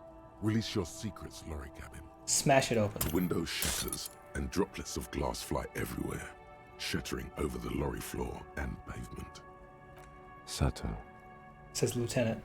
Sticks his hand at the window like a common car thief and then opens it. This was your idea, Kim. The smell of cigarettes and perfume welcomes you. The cabin inside is plastered with old movie posters. Actresses smile from the walls. There's a radio transmitter in the front and a toolbox tucked under the driver's seat. Some tools lie scattered near the pedals. There's something odd about the passenger seat. The seating fabric has been pulled tight over the lower side of the seat where the toolbox should be. Admire the posters. These are movie posters featuring starlets from long-forgotten films from the 20s, the teens, even the 90s of the last century. One of them particularly catches your eye, a centerfold of an ingenue attached right above the back seat. There's definitely perfume in the air. It's spicy with a hint of amberette, wafting through the bitter air of the cabin. Spicy smell reminds me of my Glade plugin. Stop and wonder, what's that smell? The remnants of a sweet juniper-scented perfume. Probably granate number 5. Oh, we're very good at this. Study the centerfold. The actress is draped in a sheathed dress, one of her shoulders bared. The faded remains of an autograph run across the poster. She's looking past the camera. As you do. A feeling of tenderness washes over you. A longing even, perhaps. And gentle tragedy. Wait, doesn't she resemble someone you know? But you can't put your finger on whom exactly. This is Tip Tijon, a starlet from the dawn of cinematography, less known for her talent than her tragic, untimely death. Oh, lovely. Also, 25% of the way of making it back on this encyclopedia thing. She wasted away in a drug den called Door to the River. Not far from here, on Boogie Street, a mixture of cocaine and morphine. She was afraid of the world, and the camera, too. Ah, enough of the posters. The actresses and the rear actor all smile you a warm goodbye. A radio transmitter is attached to the dashboard, and a toolbox sits under the driver's seat. Examine the radio. Looks like the frequency dial is absent. It requires a key to work, but the key has been removed, likely by the missing lady driver. Strange. There are so many radio stations saved here. Must be over 100 at least. The lieutenant leans closer to the radio and hums. Why would anyone need so many radio stations? For contacting an entire fleet of lorrymen, for example. This is all shortwave, UW and UKV. Oh, he flicked a switch on the radio. Looks like we are dealing with an impressive organizational tool. The nerve center of a huge operation, with quite a range too. Ah, so this might be the shortwave radio system they were using to spy on people who've been walking around town. But why'd they have it in this car? I guess when it's not jammed up in traffic, they can drive this car around town and like listen in all the radios that people have. That makes sense. What can you do with this radio? Doesn't look like it. It's completely inoperable without a dial key. What else is here? The ghostly actresses, and the rusty toolbox under the driver's seat, and the oddly bulging seat cover. Check the pedals. You wedge yourself under the steering wheel to get a better look. Seems like the few tools lying around here, a hammer, a pair of pliers, a rusty wrench, have been casually thrown there by the disorganized driver. But one odd detail does catch your eye. A piece of sandpaper has been glued to the throttle. Why would anyone glue a piece of sandpaper to the gas pedal? Sandpaper? A novel technique. Must be to offer some extra grip to the driver's foot. Lieutenant repeats. The sandpaper would also rub off the pattern from the driver's right boot sole. Yes? He likes where this is going. Do the honors, he thinks. Connect it yourself. One of the footprints at the crime scene had an aberration. One sole was smoother than the other. Which means that the missing lady driver was present at the lynching. Lieutenant's eyes light up behind his prescription lenses. I'm very mad that the lady on the boat was right about this being connected to the lynching. Because that lady is... She's not, like, the meanest character in this game, but she's certainly not the most pleasant, and her goals are certainly one of the most evil. But, you know. Wait, the missing 8th Hardy here? Looks like her, yes. And she's the one running the drug trade. What a handful. Now we know for certain who's the missing 8th person at the lynching. Do you think that Hardy and his boys could also be involved in the drug operation? Those jerks? Definitely. I think the entire Union is involved, maybe even all of Martinez.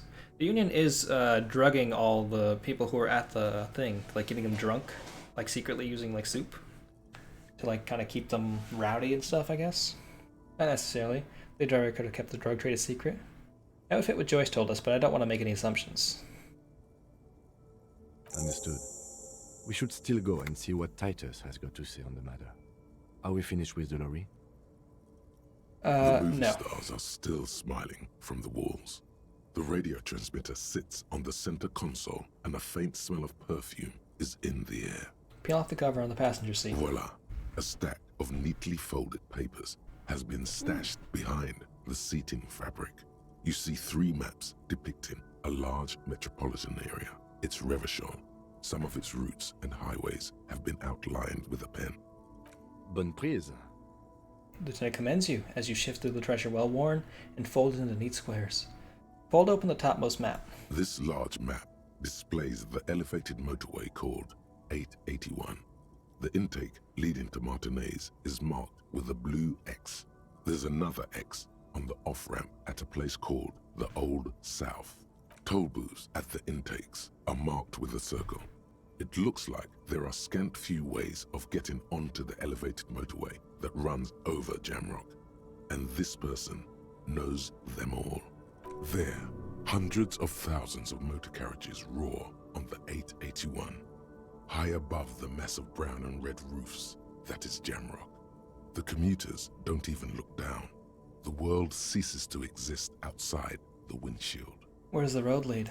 To Couron, through the middle-income neighborhoods there, by the river, and then to Stella Maris and La Delta for work, while the men and women of Jamrock scuttle to their fates below the road.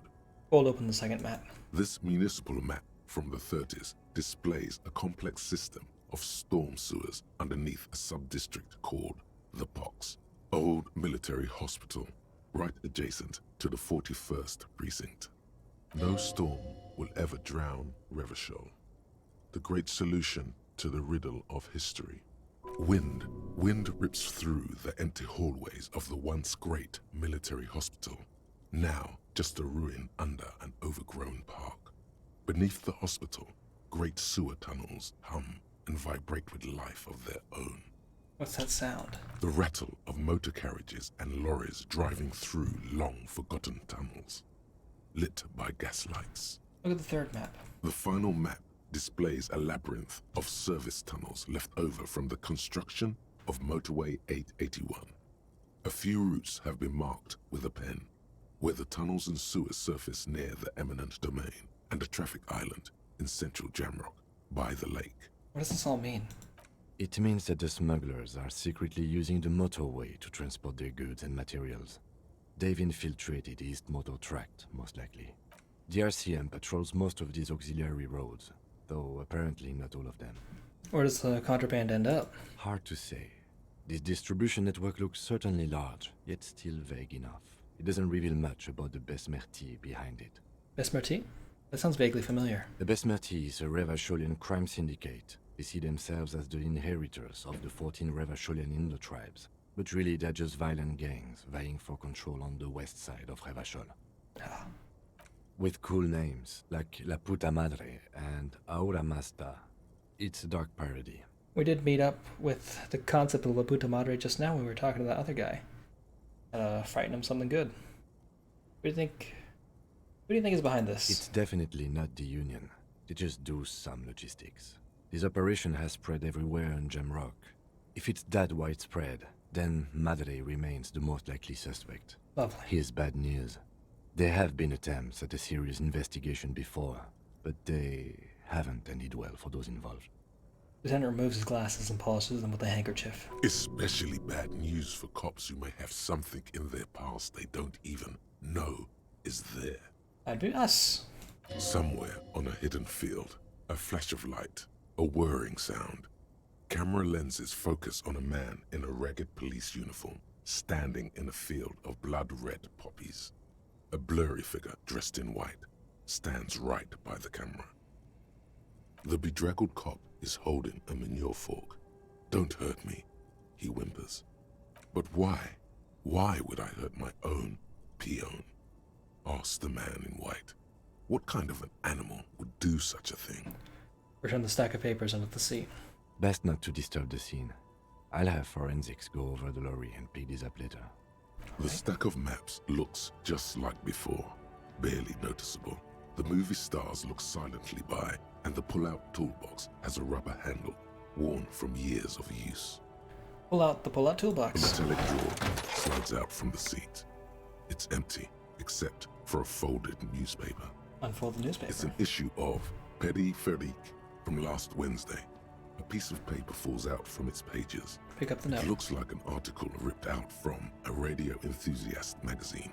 Complex mathematical equations explain the basics of something called the ULAN frequency system. These formulas are deep, painful. Maybe it's the hangover, but they give you a headache. Scally Skeletons, thank you so much for the raid. I really appreciate it. I'm going to try and get my shout-out thing to work properly again. Va?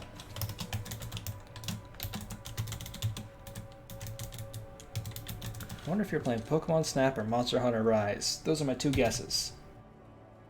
Monster Hunter Rise. Got there. You gonna do the thing clip thing?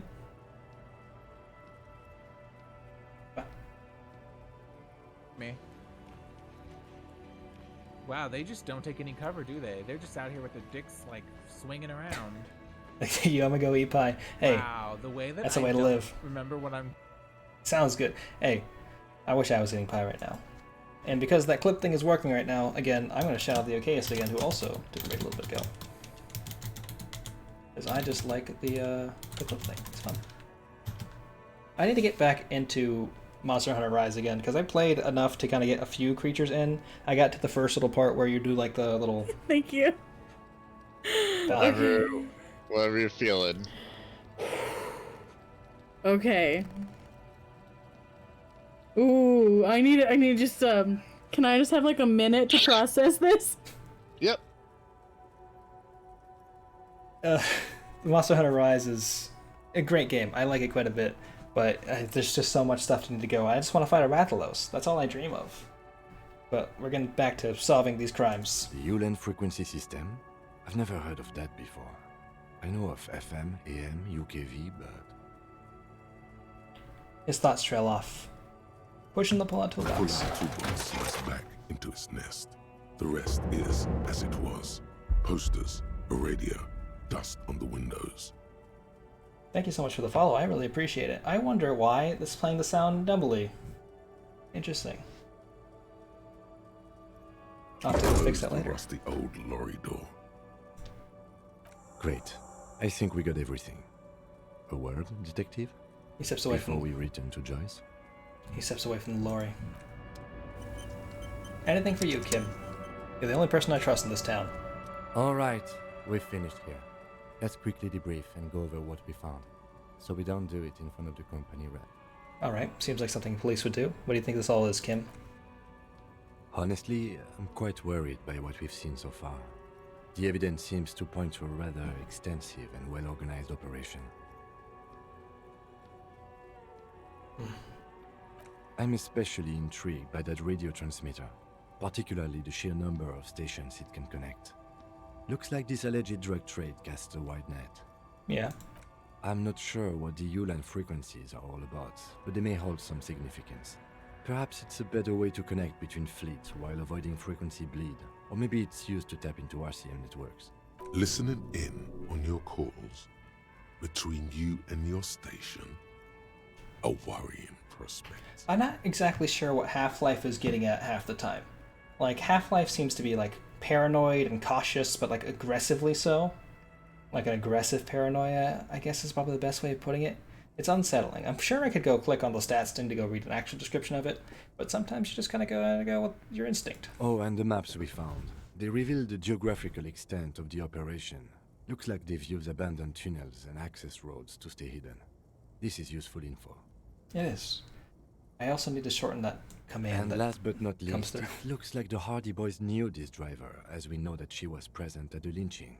This may be the Union connection we've been searching for. It probably is. The probe and the case converged, he thinks. This was quite the find. So what about the movie posters? How do they factor in all of this? As elegant as they are, I don't think they are relevant to the drug trade. Don't be fooled. Desire always plays a role. A lot of women there, especially for a lady driver's cabin. Maybe the trader is some sort of cinephile. Could the film industry be involved? I'll probably go with number one. Yes, well... Didn't say more. Unimportant. Probably is unimportant. So it turns out this is connected to the Union. Like Joyce told us, yes, logistically. But don't expect to bust this open during our stay here. At best, this is an angle we can use against them, to other ends, as extra ammunition. Will the RCM open up an investigation into this? We should return to the murder case. See what Joyce tells us about the lynching. When we are done for the day, I call my station and suggest our narcotics department look into it. Alright. There are more than enough grounds to start an official investigation, sometime later when we are done here. We do not want to get caught in that. He stops to think. What are you thinking? The fact that one hasn't started already gives me pause. An investigation, I mean. Especially if the Madrid grouping is involved, and I can't imagine they aren't. It's certainly worrisome. Corruption? All the same, I don't like the idea of internal affairs descending on the matter. That won't help anyone either. Okay.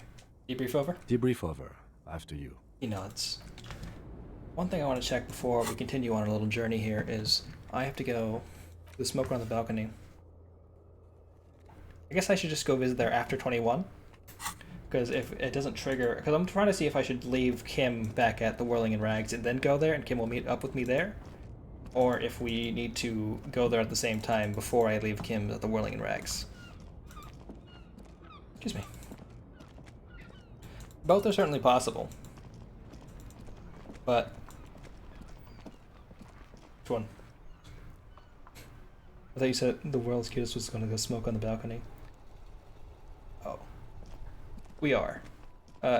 Kim and Kusuragi and I, we all go at the end of our day and go debrief at the balcony and just smoke one cigarette. Because that's Kim's thing. He lives his life. And Kim Kusuragi is one of the best men in this game. One of my favorite video game characters of all time. Because he's just living his life. You know? Also, hi, how you doing, America Online? Sundini, how you doing as well? Yes? Oh, I don't need to talk to you right now, Kim, sorry. We gotta go talk to Titus. It's you again. What is it? He acknowledges you gruffly. Guess what? I've connected you to the local drug trade. Like hell you have. There is no local drug trade. This place is as clean as a rifle. Go back to Jamrock and ask the local junkies how clean your streets are in Precinct 41 Kilos. He leans back unruffled. Interesting. We'll do that. In the meantime, Did you know that there's an abandoned lorry at the intersection that was used to move raw ingredients for drugs from Terminal B to Jamrock? The person driving it was present at the hanging. It was one of you. We've connected the footprint. Detective, do you want to deliver the coup de grâce? He taps at his notebook, then turns to you. You're right. There's no local drug trade except for you, pointed Titus. No. You do the honor. You've earned it, Lieutenant.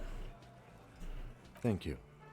You're right, Titus. There is no local drug trade because it's all controlled by you. You're the drug trade. Now, did I do that to make sure Kim really got the appreciation he deserves for all the hard work he puts into this job that he does? Yes. Did I do it because I was afraid I might hit the wrong button? That I might have messed it up if I hit the one that Kim went for just here right now? Mainly that. I'd say like 80% that, 20% I want Kim to feel good about himself. That's a mighty interesting theory. I guess that's what you would need to do, theoretically. A big, strong, state-run monopoly would outcompete the runts on the street. He rubs his jaw, smiling. Yeah, man. Theoretically, that's what you would do.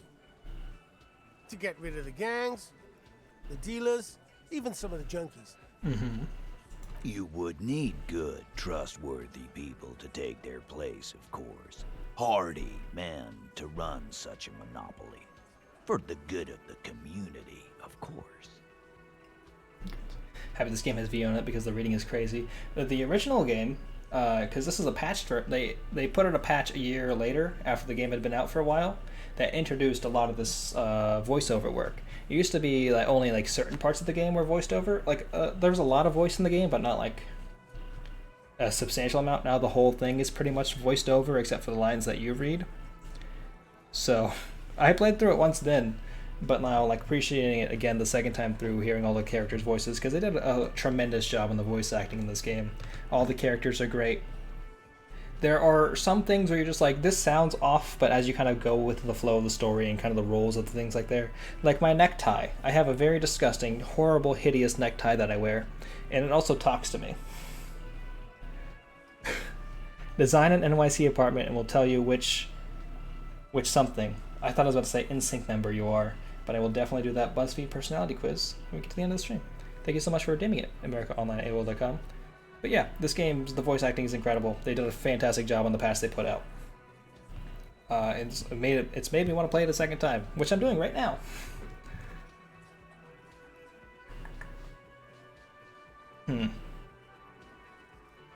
You need a good, trustworthy people to take their place, of course. Hardy men to run such a monopoly. He grins for the good of the community, of course. He sells drugs for the sake of the community. That's disgusting. You're admitting to profiting off poisoning your own people. Who fucking who? People will always be taking drugs. Might as well do it clean and organized. This is interesting because I don't think Titus is actually involved in the drug trade. Like the maps we saw inside of that like cabin indicated to Puta Madres, like the Puta Madres, I guess is the name of the criminal organization that Kim was talking about. Like Kim even said it himself, like this does not seem like union stuff, so I don't think Titus is in charge of this. I think he's just trying to like project an air of power to us because we're like the outsiders coming into this town. Yeah, that's what the labor movement is all about. Clean and organized. And the Hardy Boys are running it. Ah. Theoretically, of course. We're just talking politics here. My answer to your drug accusation is, how dare you? Go fuck yourself. Titus, you're a powerful, powerful man. I have some ADHD disease, but I have some when I first played it, there was barely no VO work, but now I'm going to play this in full for sure. You're going to absolutely adore this, Sindini. I can guarantee you. There's occasionally a little bit of like long text that is not read, but it's so far and few in between, and it's like not key stuff. Oh yeah, the writing in this game is definitely the best part about it. Like the voice acting is good, but the voice acting is good because the writing is fantastic. Each of the little emotions and thoughts that you have just kind of project themselves in their own like unique way, and it just kind of comes off as like you're talking to these multiple personalities and these multiple aspects of yourself that come off in like really cool ways, and then they interact and like they clash with one another. Like just some of the like kind of instances you run into, just absolutely just fantastic writing. Great stuff. Game is also very sad and very funny at the same time. It's a wonder how they managed to do it. Not quite yet, Mr. Hardy. There were 8 sets of prints on the crime scene. There are only 7 Hardy boys here. The 8th Hardy, the one who's missing. She must the thing, right? My answer is fuck off. Takes a step closer. Mind your own business. There is no 8th Hardy. I run this goddamn scene. I don't believe you. And here we go. Back to the usual. The woman sighs.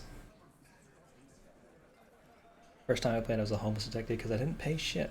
Hey, I got pretty close. I've managed to squeeze my way into not having to pay rent money all the time. So I'm feeling good. I know. Fatty walked on all 4s. He's so fucking fat, he left 2 sets of footprints. The little man raises his index finger excitedly. Go fuck your mom, Dennis. That's a very specific insult, Fat Angus. But if it's what gets you there, go for it. That's more like it, boys. You heard him. It was Angus on all 4s. Anything else you need to know?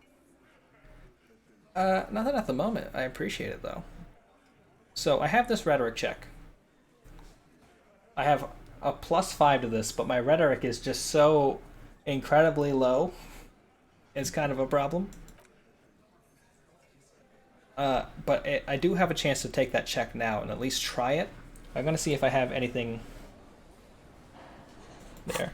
Your luck didn't roll well and I was kicked out. Hey, I know that feel. I've definitely had some checks that I just barely graced through on the skin of my teeth. I've also had some really high ones not go my way either, so it stings in both directions. I don't have any bonuses to rhetoric over here. And I don't know if I have any rhetoric bonus clothing. I feel like I do. It might have been the hat that I gave away to that girl who was cold. The hat I gave away might have been the one thing I had that did that. That's on me. But now she doesn't have a cold head, and we can feel good about that. In a fun way. It's you again. What is it? I'm gonna try the 17% check on you, Titus. Give it to me, please. It's fine either way, because what happens is always super interesting. Yes, the game gives you fail states, but the fail states don't necessarily mean the end. There's one that definitely means the end of like certain plot lines, like threads. Like it's jarring the way it exists, but it's the only one I've seen. I don't know what went wrong the last time. You have so many good ideas here. Make them all see they're puppets on a string.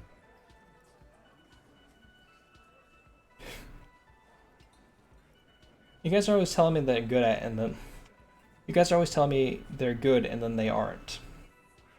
It's probably the best one in the genre. I can see that absolutely. It definitely does the strengths of like the writing and like character development in an RPG. I know a few people who just can't get into the game because there's no combat. Those are which the is hey, other guys. I can see My that. shit is solid gold. You can trust me. But this game's not going for combat at all. Like seeing as like an isometric RPG, I assume is the genre you're going for here. Okay, all those ideas look really bad. Oh, you don't like these arguments? Let's see you come up with your own then. Come on, everyone's waiting.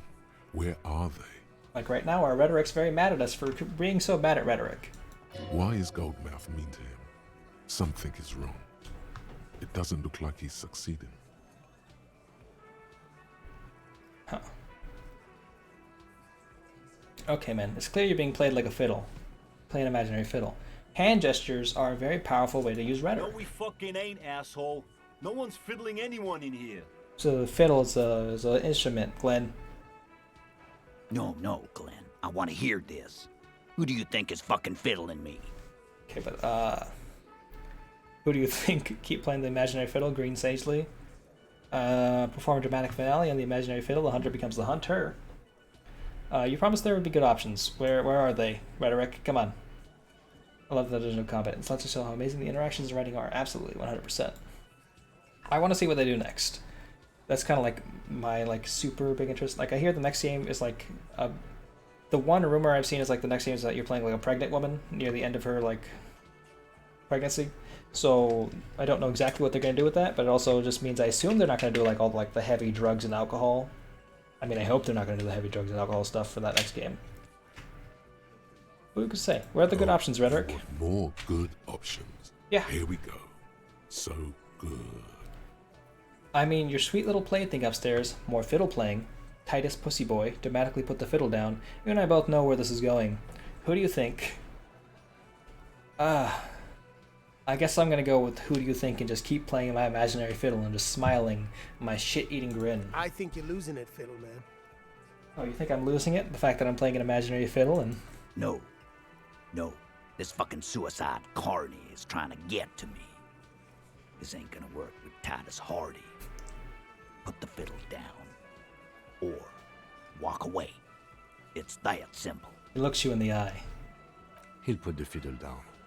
Put it down, officer. Alright, Kim. Now my critical morale. I do not understand. This fiddle play totally fell apart. The concept was solid, but the delivery tragically off. You sounded like a madman, not a cop. Alright. We'll come back for this.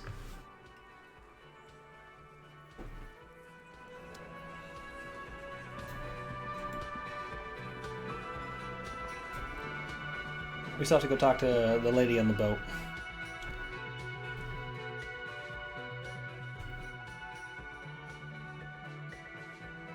There's another game made by them I'd be really interested. Also, yeah, there's absolutely some really heavy stuff in this game.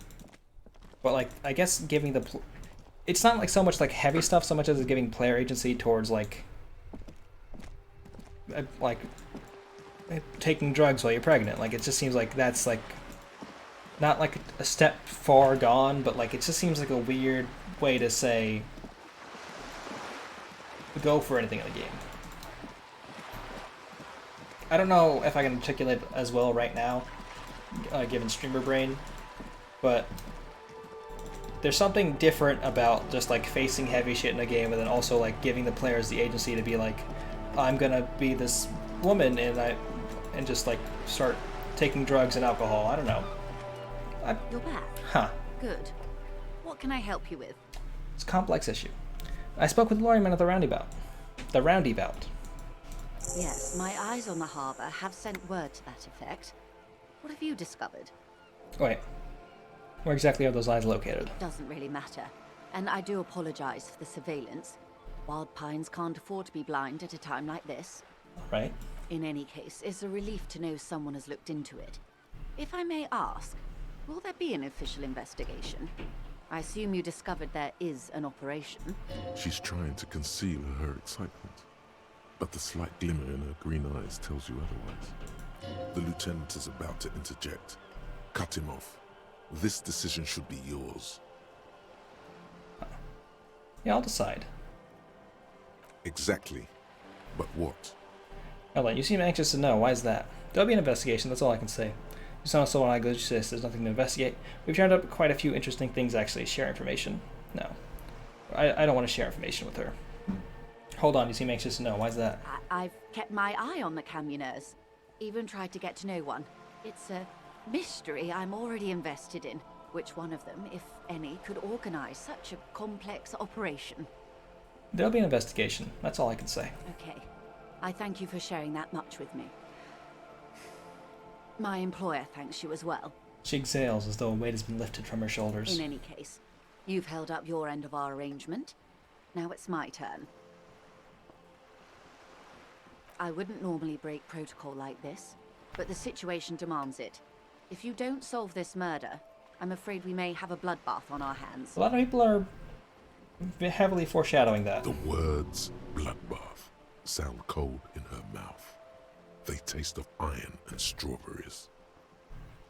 Alright, what was that about a bloodbath? Yes. I'm afraid this strike may descend into a small-scale civil war, with possible consequences for all of Rivershoal West. Seems like... exaggerating, I guess? Since you are sharing, ma'am, this is also the RCM's worst-case scenario. Yeah, worst case and like a little bit of exaggeration, right? Then we're on the same page, as grim as it may be. I mean, I've already heard about a connection between the lynching and the strike, but I need your testimony. I have an indirect role to play, I'm sad to say. My employer experienced a momentary lapse of faith in me.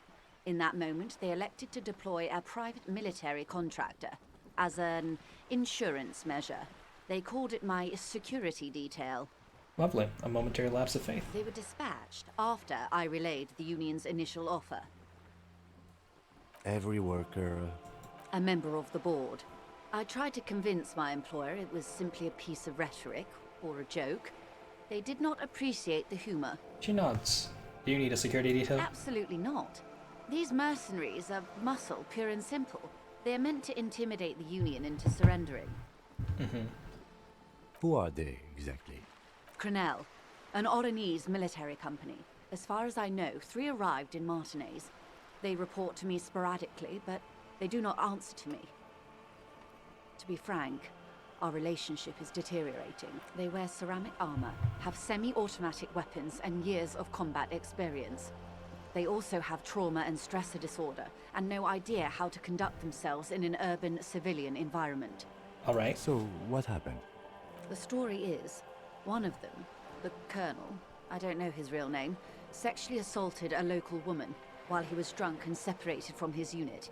This allowed some of the more militant Union members to subdue him. Okay, we already know something about the story isn't correct. Because we've talked to the woman in charge, like the woman is referenced, and the Union members, and the woman is definitely saying that this isn't the same story. He was taken out behind the whirling in rags and lynched last Sunday night. What then? Nothing. Mr. Clare refuses to let me into the harbor. I have not been able to discuss this matter with anyone there. The remaining 2 Crenell contractors carry out their orders, for now. For now? It's a smokescreen. In secret, they are conducting an independent military tribunal into the lynching. Once this investigation is concluded, executions will follow. What is the nature of this so-called investigation? Whether to execute one, some, or all of the Union militants. Oh. It'll be all of them. The decision is already made. You've made a mess here. I have to say, this is not disco.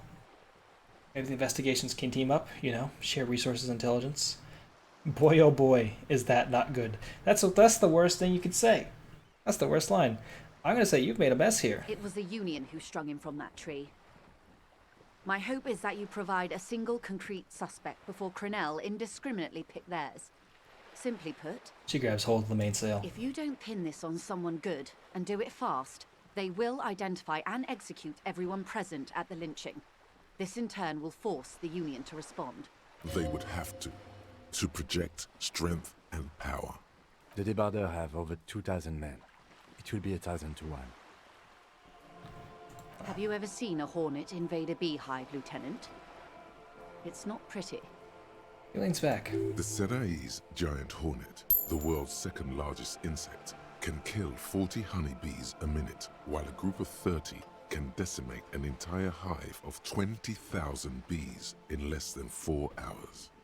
That's nice to know, but it's also nice to get that 10 experience, which puts me at 30% back on that thing I invested a lot of points into. These men work in tandem using semi and fully automatic firearms.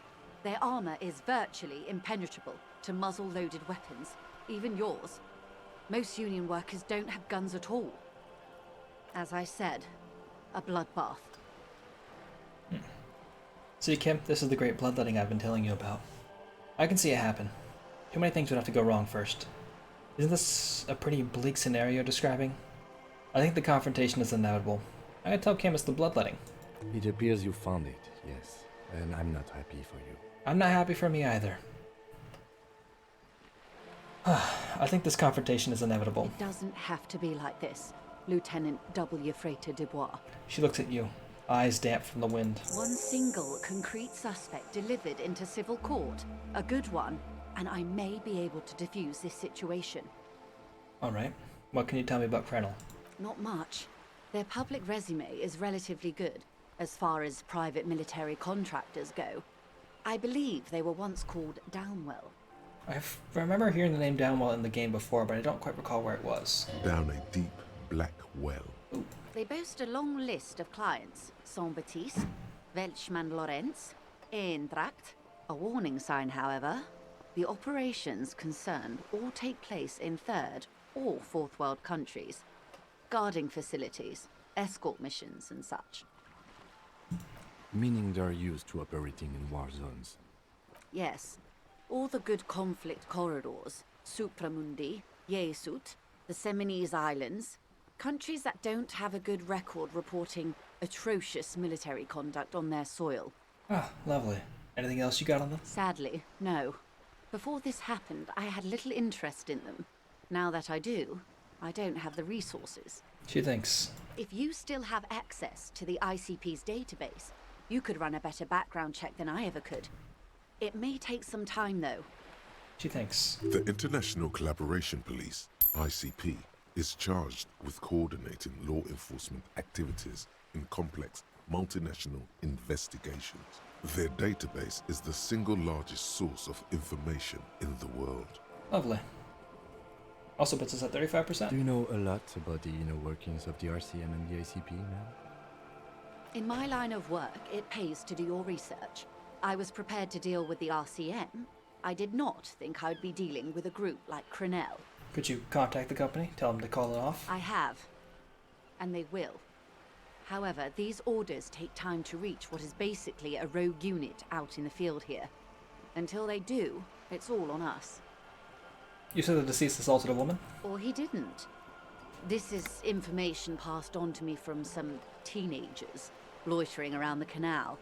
I cannot testify by it. Who did the passing on then? The remaining contractors. Their tribunal. It's what they believe. What did these teenagers by the canal say? That the man was killed because he assaulted a local woman. I've asked around a bit. This seems to be the accepted story around Martinez. It's interesting that she says she's asked around a bit because she's never left this boat since I've seen her. This does not come as news to us, but still. To your knowledge, where did this assault take place, if you know? He exchanges a glance with you. Last Sunday night, at the Whirling in Rags, the hostel by the gates. Supposedly, the colonel was drunk, maybe on narcotics too. Either way, he's alleged to have sexually assaulted a woman. Sometime later, a group of dock workers got their hands on him. And who was this woman? I don't want her to know that we've already talked to her. That's a good question, officer. I don't have the slightest idea. As I said, it's a rumor about a rumor. In any case, it's what the colonel's remaining colleagues believe. This colonel, the one who was hanged, did you know him? If you mean did I see him alive? Yes. But I did not know him. You don't know how you know. It's not written on her face, nor in her voice. But she had sympathy for this man. You liked him? Liked is a bit strong. He was the most charismatic among them. He handled all the talking. His departure left a major gap in the group's communication skills. Lovely. His name was? Lely. His service name. A nom de guerre, most likely. He wouldn't divulge his full name. Only one of them did. A bad sign if there ever was one. Tell me about the others first. One is a man. Corty, they call him. A nickname as well. The other a woman. Phyllis DePaul. Corty is the gunner, I believe. DePaul is a radio operator. What would you say was his eye color, the deceased's? She closes her eyes, trying to picture the man's face, then shakes her head. I can't remember. There's a pang of regret in her voice. That's all right, ma'am. Anything else? Nationality? What would you say was his age? He was 40. Or 50. It's hard to say which. He had a combat injury on his lower jaw. It made it difficult to estimate his age, or gauge his facial expressions. This matches the dental reconstruction we saw on the body, and Classier also mentioned it, I believe. What else? Nationality? Accent? He was, Occidental, I think. Light brown hair, a mixed accent, Oranese, or Messinian, maybe. His injury gave him an accent all his own. In a way, it was humanizing. He had to learn to speak through it, through the injury. That's all I know, I guess. I only met him once. Where are the remaining two mercs now? They've gone to ground, as it were. I don't recommend seeking them out. For one, they're almost certainly armed to the teeth. She puts her foot on the guard wire for balance. They don't have the same respect for the Revachol citizens' militia as I do. To put it bluntly, they think you're vigilantes, ghetto savages. It will not be a fruitful meeting. All right. Vigilantes. You're a professional officer of the only legitimate authority in Revachol. Vigilantes, the RCM gets its authority from the Coalition. Where does theirs come from? Somehow, I doubt that lecturing them on the legitimate use of force will persuade them to stand down. All right. We still need to know where they are. You're likely to run into them eventually. When that happens, I'll be in a better position to mediate if I don't appear involved. Okay, I have an 83% on this. It is a red check, so I can't retry it if I fail it. But it's an 83%. That's a 1 in 5 chance. A little bit less than a 1 in 5 chance that I'm going to fail it because I got it. This is so embarrassing. You have no idea. There's something wrong with your brain. Luckily, the lieutenant still has his. Ma'am, with all due respect, I've been around Martinez, and there's a giant hulk of a man in ill-fitting clothes at the harbor gates. Mr. Right to Work. His heart really isn't in it. Ouch. No, it's fine. I healed +1 morale when it happened, Fartnock.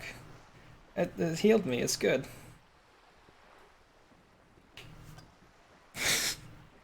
Not a terribly good actor, that one. Still. And the other one, the pole, must be in one of the 4-story buildings overlooking the roundabout. She was reporting back to you while we were canvassing the lorry drivers. Look at you, Kim. That would afford a good vantage point. Still, I hope you heed my advice. There's no need to kick the hornet's nest. She nods, poised and unperturbed. How much time do we have? Until the executions start? Truthfully, I don't know. It depends on their progress identifying the members of the lynch mob and their impatience. They don't report their progress to you? Not on this matter. I'm afraid they consider this a personal initiative. There's a brief silence. Seagulls squawk over the bay. 5 days, not more. Maybe sooner. It's a matter of days, not weeks. All right. I am sorry to have been the bearer of bad news. If there is anything else I can help you with, please ask. Now, can you tell me about these tattoos? Show her the photo. Of course. Excuse my hesitation before. She reaches over the guard wire and takes the photo and holds it in her hand. For about half a minute, in silence. It was taken with a Trigat not long ago. This is the man's upper body. There were no more markings on his hands or legs. Stay quiet. Observe the woman's expression. Her mouth is relaxed. The accordion lines near her mouth vanish. The pearls of her eyes move slowly on the photo's surface. She has no excess of emotions for this cadaver. Has she seen dead bodies before? It's likely. What do you think? Sorry. I was trying to see if I can read the web of interdependencies between these points. The stars. He points to one on the photo paper. I can't. But that's how you read this story. The points themselves don't have letters, numbers, anything. Their size, location on the body, and distance from each other tells you what they represent. Like stars in the sky? Close. Port cities. This is an Oronese map of the waterways, a sailor's tattoo worn by wayfarers of the Dolorian century. Over 300 years ago, the sailors would mark their bodies to map their travels. What's the use of the map? The sailor's soul would use it to fly back home if they should die abroad. This is a sort of contraption to be reeled back in by. The silver cord, they would call it. Where is he now? This one's gonna be going nowhere but the morgue. Gonna get ready to... Hey, I stopped by. I really appreciate it. I should be ending my stream pretty soon. I'm just gonna finish up this conversation and then try and get to a conversation elsewhere. I don't even know if I'll finish it. I just want to go try and trigger it properly and then save there. But hey, thanks for stopping by. I really appreciate it, Sandini.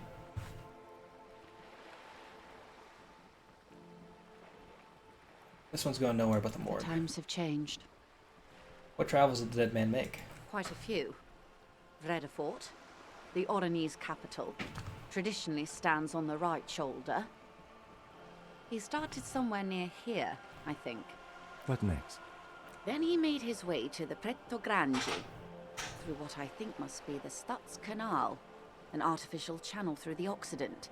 From the Preto, he sailed to the Insulindic Ocean, first to Semini's Islands, then this.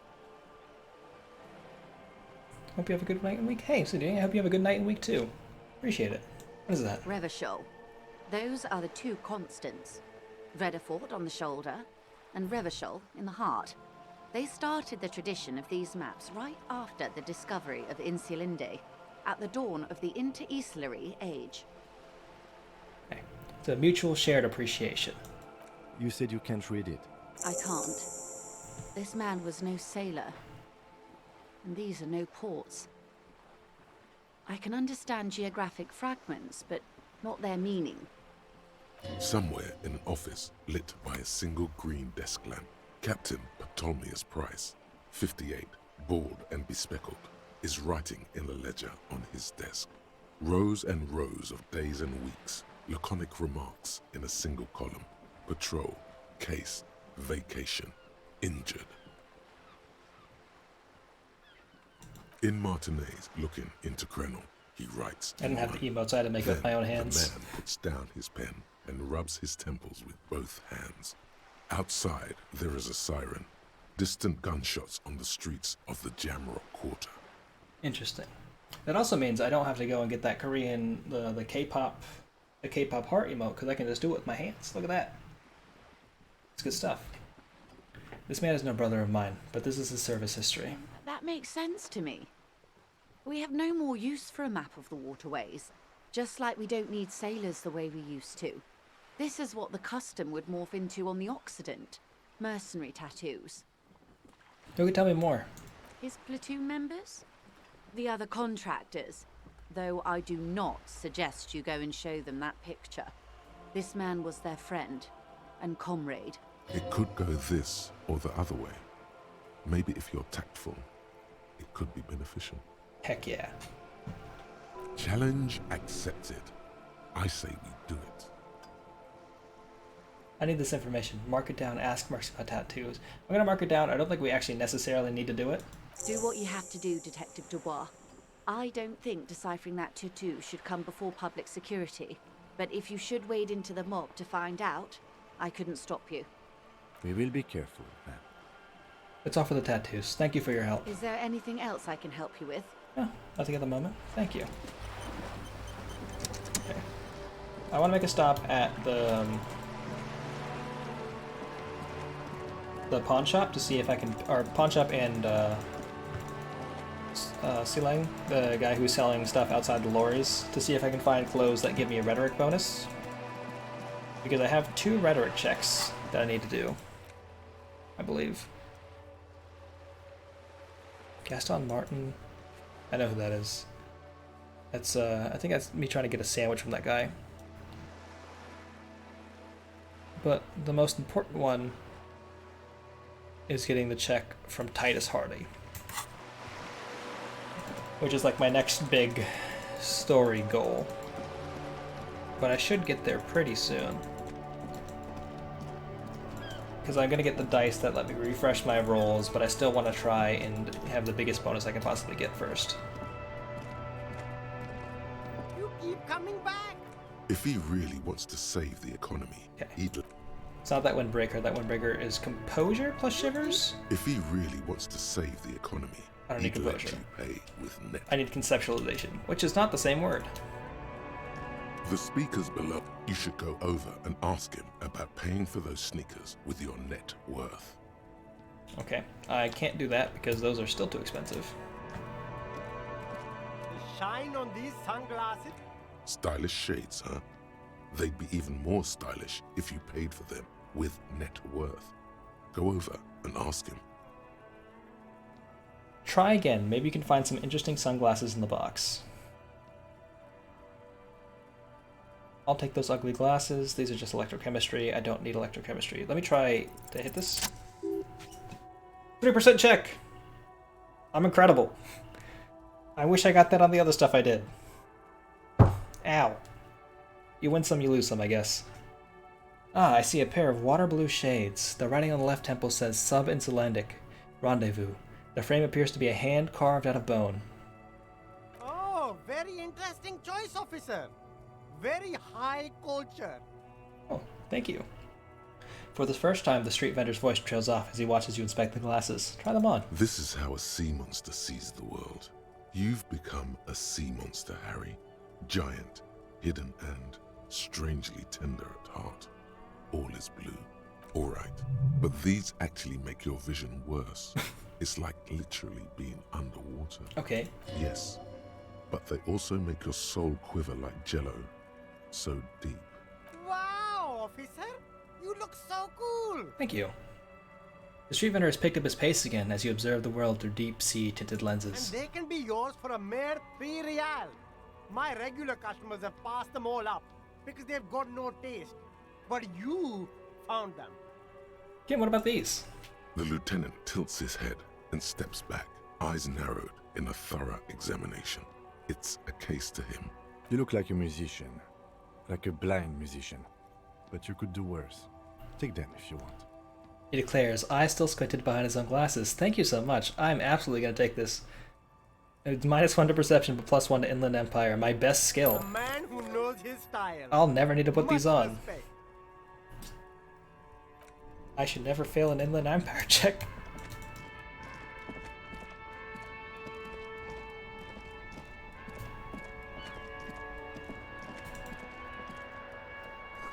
Scribble between the thighs of a page 3 girl. Lorange? Disco. But you will want to. I mean, we gotta at least check them out. Look at these. Look at these bad boys. The truth is, you can't really see well through the darkened specs, but you feel truly tender in this newly found deep-sea plane. 2 blue-tinted lenses sit in a bone-carved frame like they've always belonged there. Good stuff.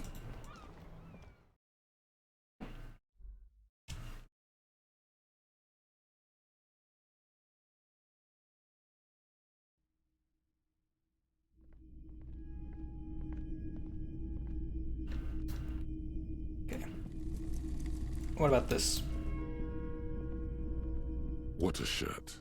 All other shirts pale in comparison to the muscular man with antlers and immense Zweihanders.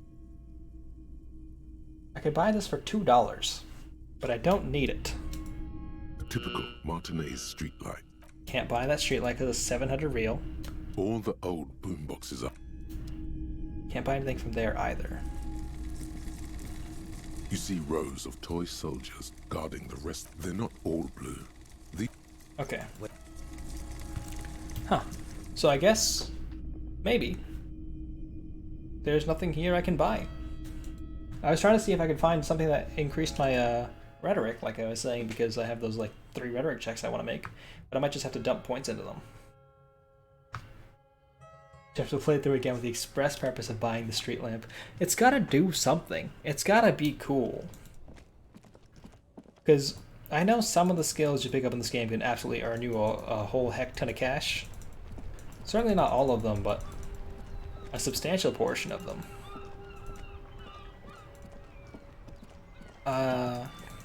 I do want to click on this trash can again over here. Just because. It's the logo of the municipality of Revachol. Lovely. This trash container is locked. The sliding lid has a padlock that says, whirling in rags. How do we get the lock open? We could try using a pry bar. The one you took from my motor carriage, or... Did someone say, pry bar? Fuck yeah, pry bar. Pry bar, pry bar. Your palms yearn its cold touch. To grasp it once more, as you've done so many times. Or, Lieutenant? Or we could ask for a key from the manager of the Whirling in Rags. He probably has one. Ask the manager? Bullshit. Go straight for the pry bar and pry this baby wide. If I had a 50% chance on that check, I'd try it first, but it's a 28% chance. And I imagine if I try it once and fail, it's going to hurt my chances to get Gart to just give me the key for it. I got this bird for Gart. He'll love that. And we got like 10 minutes till that, well, 10 in-game minutes, which I believe is like maybe 4 through 3 single minute in-game time, or out-of-game time. A woman's hand wrote yesterday's menu. Today starts in man's handwriting. Can I help you? Is that trash container out back yours? Mine? No, it belongs to the Whirling in Rags. Alright. Thank you for clearing that up. Why do you keep the container locked? Why? To keep the hobos and drunks out. That's why. And the neighbors too. They put their trash there and they don't pay for the garbage company. Alright, Gar. I thought as much. And are you the only party with access to the trash container? Well, yes. Us and the garbage disposal company. It seems a little callous, doesn't it? Something stirs in you. I wonder what this feeling is. Prod at him and find out. Doesn't it seem callous to you, guarding even your leftovers from the poor? Callous? What are you? Kras Mazov? Karl Marx. Almost all establishments in Revachol keep their trash locked. The Whirling in Rags is not special in that regard. Maybe I am. What are we talking about? Was this not about the trash container? Wait. What? Kim, what if I am Krasmazov? We should return to the case of your mistaken identity at a later time, officer. This was about the trash container. Alright, we need those keys, Scar. What for? Mazov? Are you planning to nationalize my trash container? What if I am? It concerns the case. Please cooperate. Lieutenant's voice is harsh and sudden. Just bring them back once you're done, please. Oh, hey Gart. I know you're mad at me all the time, but I found you this new bird. What is this thing? The man takes a stuffed bird. It's no biggie, I just thought it would look nice on the wall. I'm that kind of cop. What? The interior decorating kind? You know, I'm sorry. This is actually a nice bird. A competent piece of taxidermy. It's weird that you're into taxidermy, Gart, but hey, live your best life. He inspects the bird somewhat suspiciously, then mellows. I can fix it to the plaque and have a new bird in the establishment, I guess. So, I don't know. Thank you. I'm gonna go with thank you. People just don't know how to accept gifts, especially taxidermy. He likes it. Oh, just stop reading that line there. He likes it. He likes the bird. It solves his broken bird problem. I feel good about our work here today. It's all about the little things, like bringing people random stuffed animals. You're right, Kim. I also have the option to go try and sing karaoke, but I'll wait to go do that later. Run into a few lines of something stuff like that. I've run into a few cases where the lines are not the right lines that are read out. Like a line will show up in the text, it'll be appropriate for the situation, and then the game will read out a different bit of text. It's not like that obnoxious. It happened like maybe 2 or 3 times in my like six streams I've done of this game. Which we're on part 6, so we're 6 streams of this game. Wow. This trash container is locked. The sliding lid has a padlock that says, with a well-oiled crack, the lock pops open. It should now be possible to simply raise the lid. Lovely. Don't. Maybe you shouldn't. Didn't I just have a premonition that there's something in there? There is, but you won't like it. Sweat forms on your brow. Your hand is still on the lid. I'll open the lid. The smell of rotten food rises to greet you. You see soggy cartons, dirty rags, and organic waste. We're just in time. This hasn't been emptied for over a week. Look under the box of the cartons. You see milk, an egg rest with 1 broken egg in it, some pasta wrapper. Picking up the soggy packages somehow feels familiar. Unpleasant, but alright. A box falls into pieces in your hands. Batiste Soleil cereal. There are plastic pasta packages below, and turbo noodles. Nothing of note, however. Pick at the rags. Among the threadbare kitchen towels, something catches your eye. A pair of denim trousers. Grab them. As the legs of the slime-covered jeans begin to unspool from the garbage, a rank corpse smell fills the air. Lovely. Are these the victim's clothes? The smell is not nearly as bad as the cadaver. These clothes could not have been in contact with the deceased for more than 2 days after his death. Cadaverine odor is faint. If these belong to the deceased, they were removed when he was still in the early stages of decay. I was just thinking the exact same thing, Kim. Drop them in here, officer. Lieutenant produces a black plastic bag marked evidence from his pocket. Is that big enough to hold these jeans? By early stages, mean they were taken from him no more than 2 days after his death? Yes.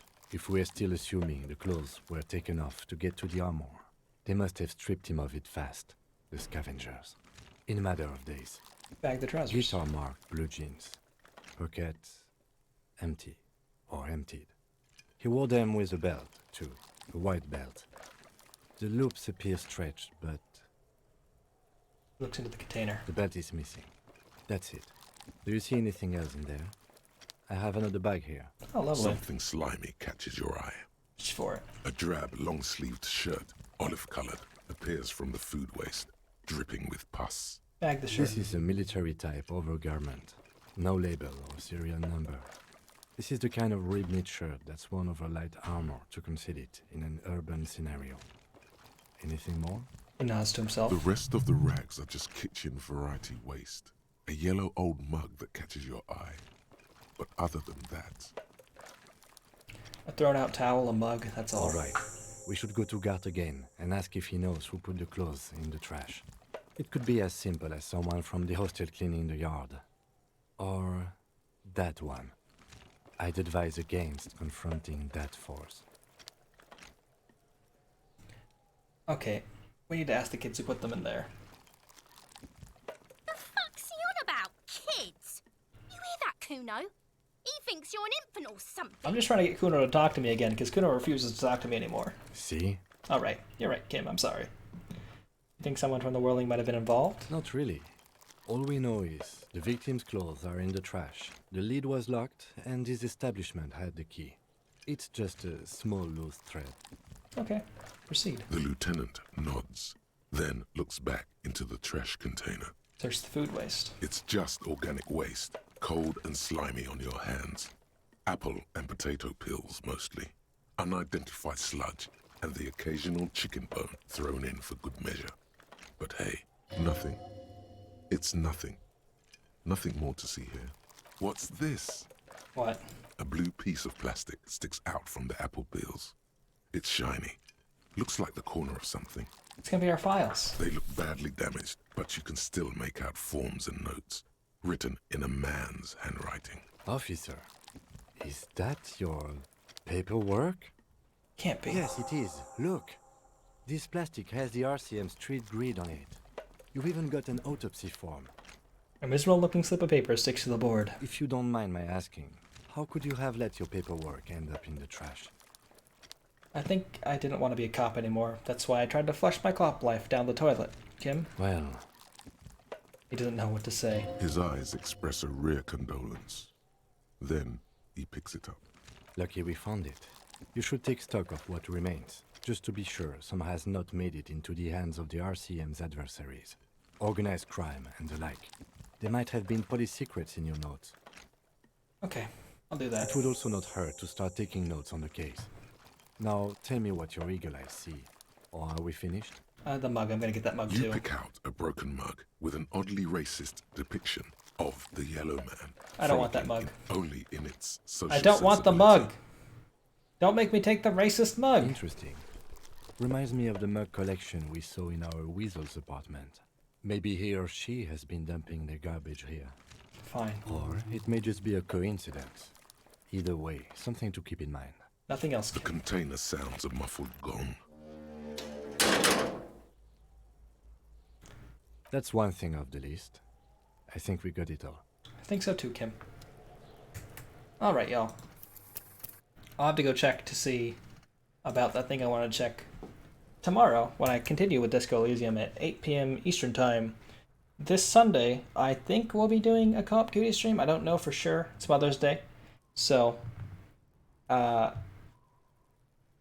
might be doing something else then. Well, I'll find out. If you want to know for sure, you can follow me on Twitter or join my Discord. I'll probably I'll put a message there. That seems like the smart thing to do about that.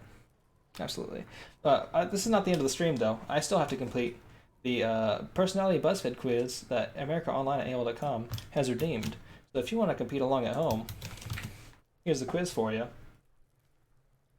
Let me get this up on here.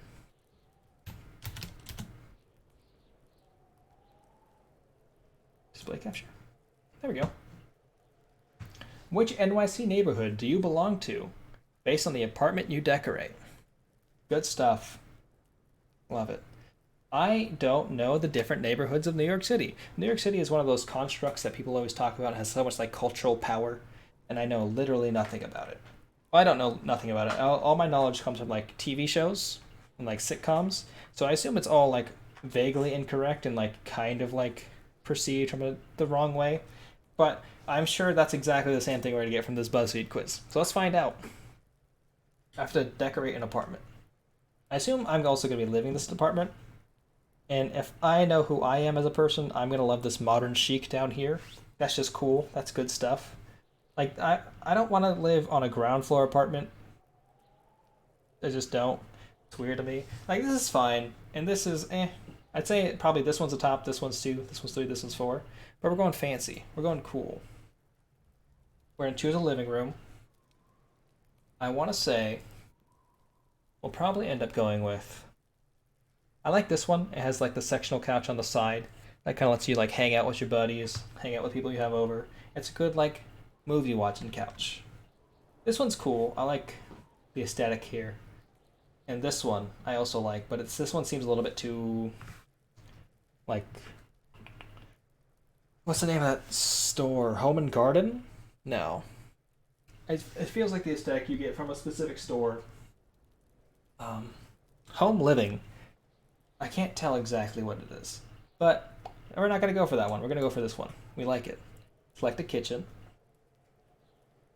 I like having this kitchen eyelet thing on the side. From what I remember about New York apartments, all these rooms are very large. Oh, absolutely, 100%. I would not be able to afford any of these apartments. I think maybe I would be able to afford the visible space you can see in this room right here.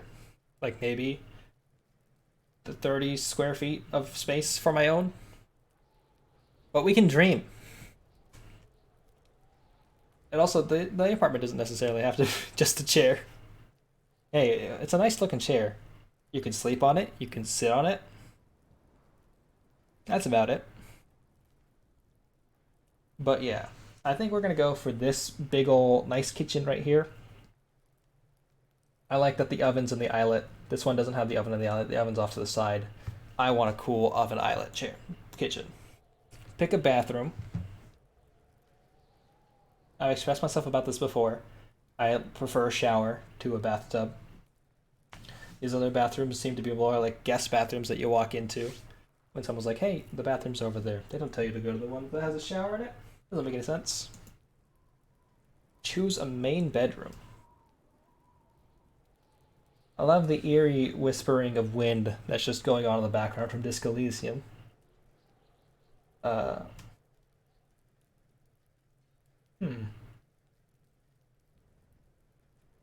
not into any of these bedrooms, really. Like, this one seems a little bit too beach fair for me. Like, this just seems like the aesthetic they're going for, and I'm not going to do, like, an apartment in a city that's beach fair. That just seems weird. This one seems more... They're all kind of, yeah. I like this one, but you can't see much of it. It just seems to be, like, one space. And this one is also, like... I don't know if I like this one, or I just like the fact that there's 2 big old plants here. But this one also has 3 plants. That's more plants. I'm gonna go with this one. Select the second bedroom. How much money do you think I'm gonna have? This is either gonna be a kid's bedroom or a guest bedroom.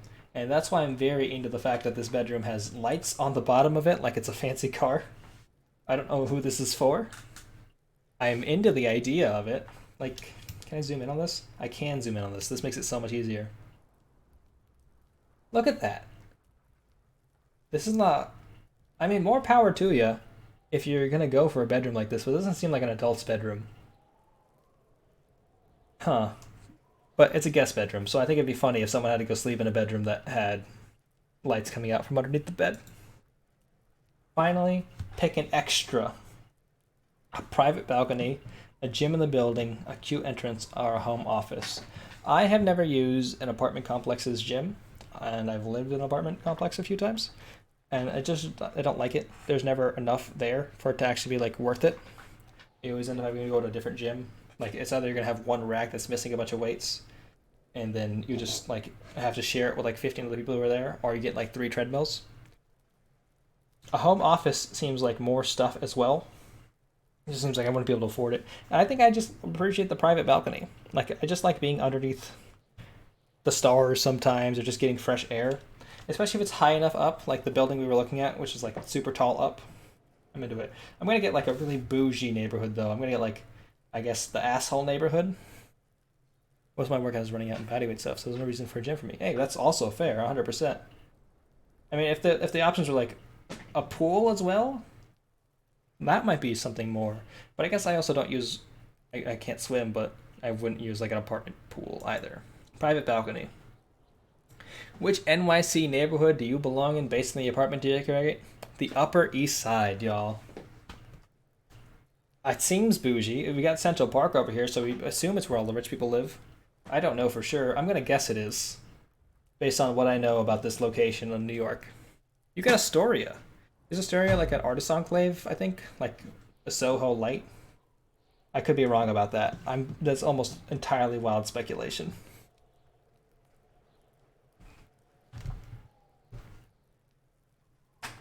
But yeah. Thanks everybody for stopping by. It's definitely possible. That seems vaguely familiar. I'll be playing through more Disco Elysium tomorrow, and I'll be playing through even more stuff. I think if I don't finish Disco Elysium tomorrow, which I don't think I will, I'm still going to stream Prodigal next week. I'm going to finish up, I'm going to try and do the Demon Ruins, depending on how much time. It also depends on how much game I have left on Disco after tomorrow. But the week after next is going to be the week of May 17th. That's when those Pokemon Famicom Detective Club games come out. I'm definitely going to be streaming those when they come out. So in 2 weeks, I'll be streaming those. I'm going to try and finish Disco Elysium before then. And if we have time between those two, I'll play through Prodigal. At least that one like final dungeon I got to. Well, I stopped playing the game in like March because there was like a lot of extra game content and I was like kind of like scattered and look for information. But yeah, that's the plan. Gotta throw another shout out over to the Okayist and Skelly. Hopefully they don't play at the same time, so I'll just wait. Yeah. Oh no! Oh, I didn't notice. Can I switch over to gameplay? Yes, I can. Fantastic. What, a minute? And shout out to Skelly as well. Thank you so much for the raids. I'm gonna find someone to raid myself.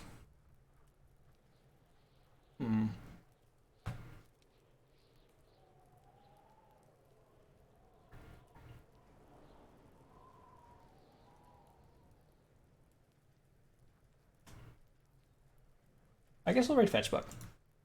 If y'all like grim, gruesome, dying, the morbid, that's not where the raid commands go. Y'all will love Fetchbug's content. She streams discussions of true crime cases and the occult. Very interesting stuff. Very cool. Very fun streamer. Very talkative. Very fun chat to be in as well. Appreciate y'all coming by. Thank you so much. I'm the world's cutest gamer. Follow me on Twitter. Join my Discord. Follow me on Twitch. I enjoy it. It makes me feel good when people follow me on here. I like to see the number go up. But yeah. Thanks, y'all. Hey, thank you for coming by, Fartnock.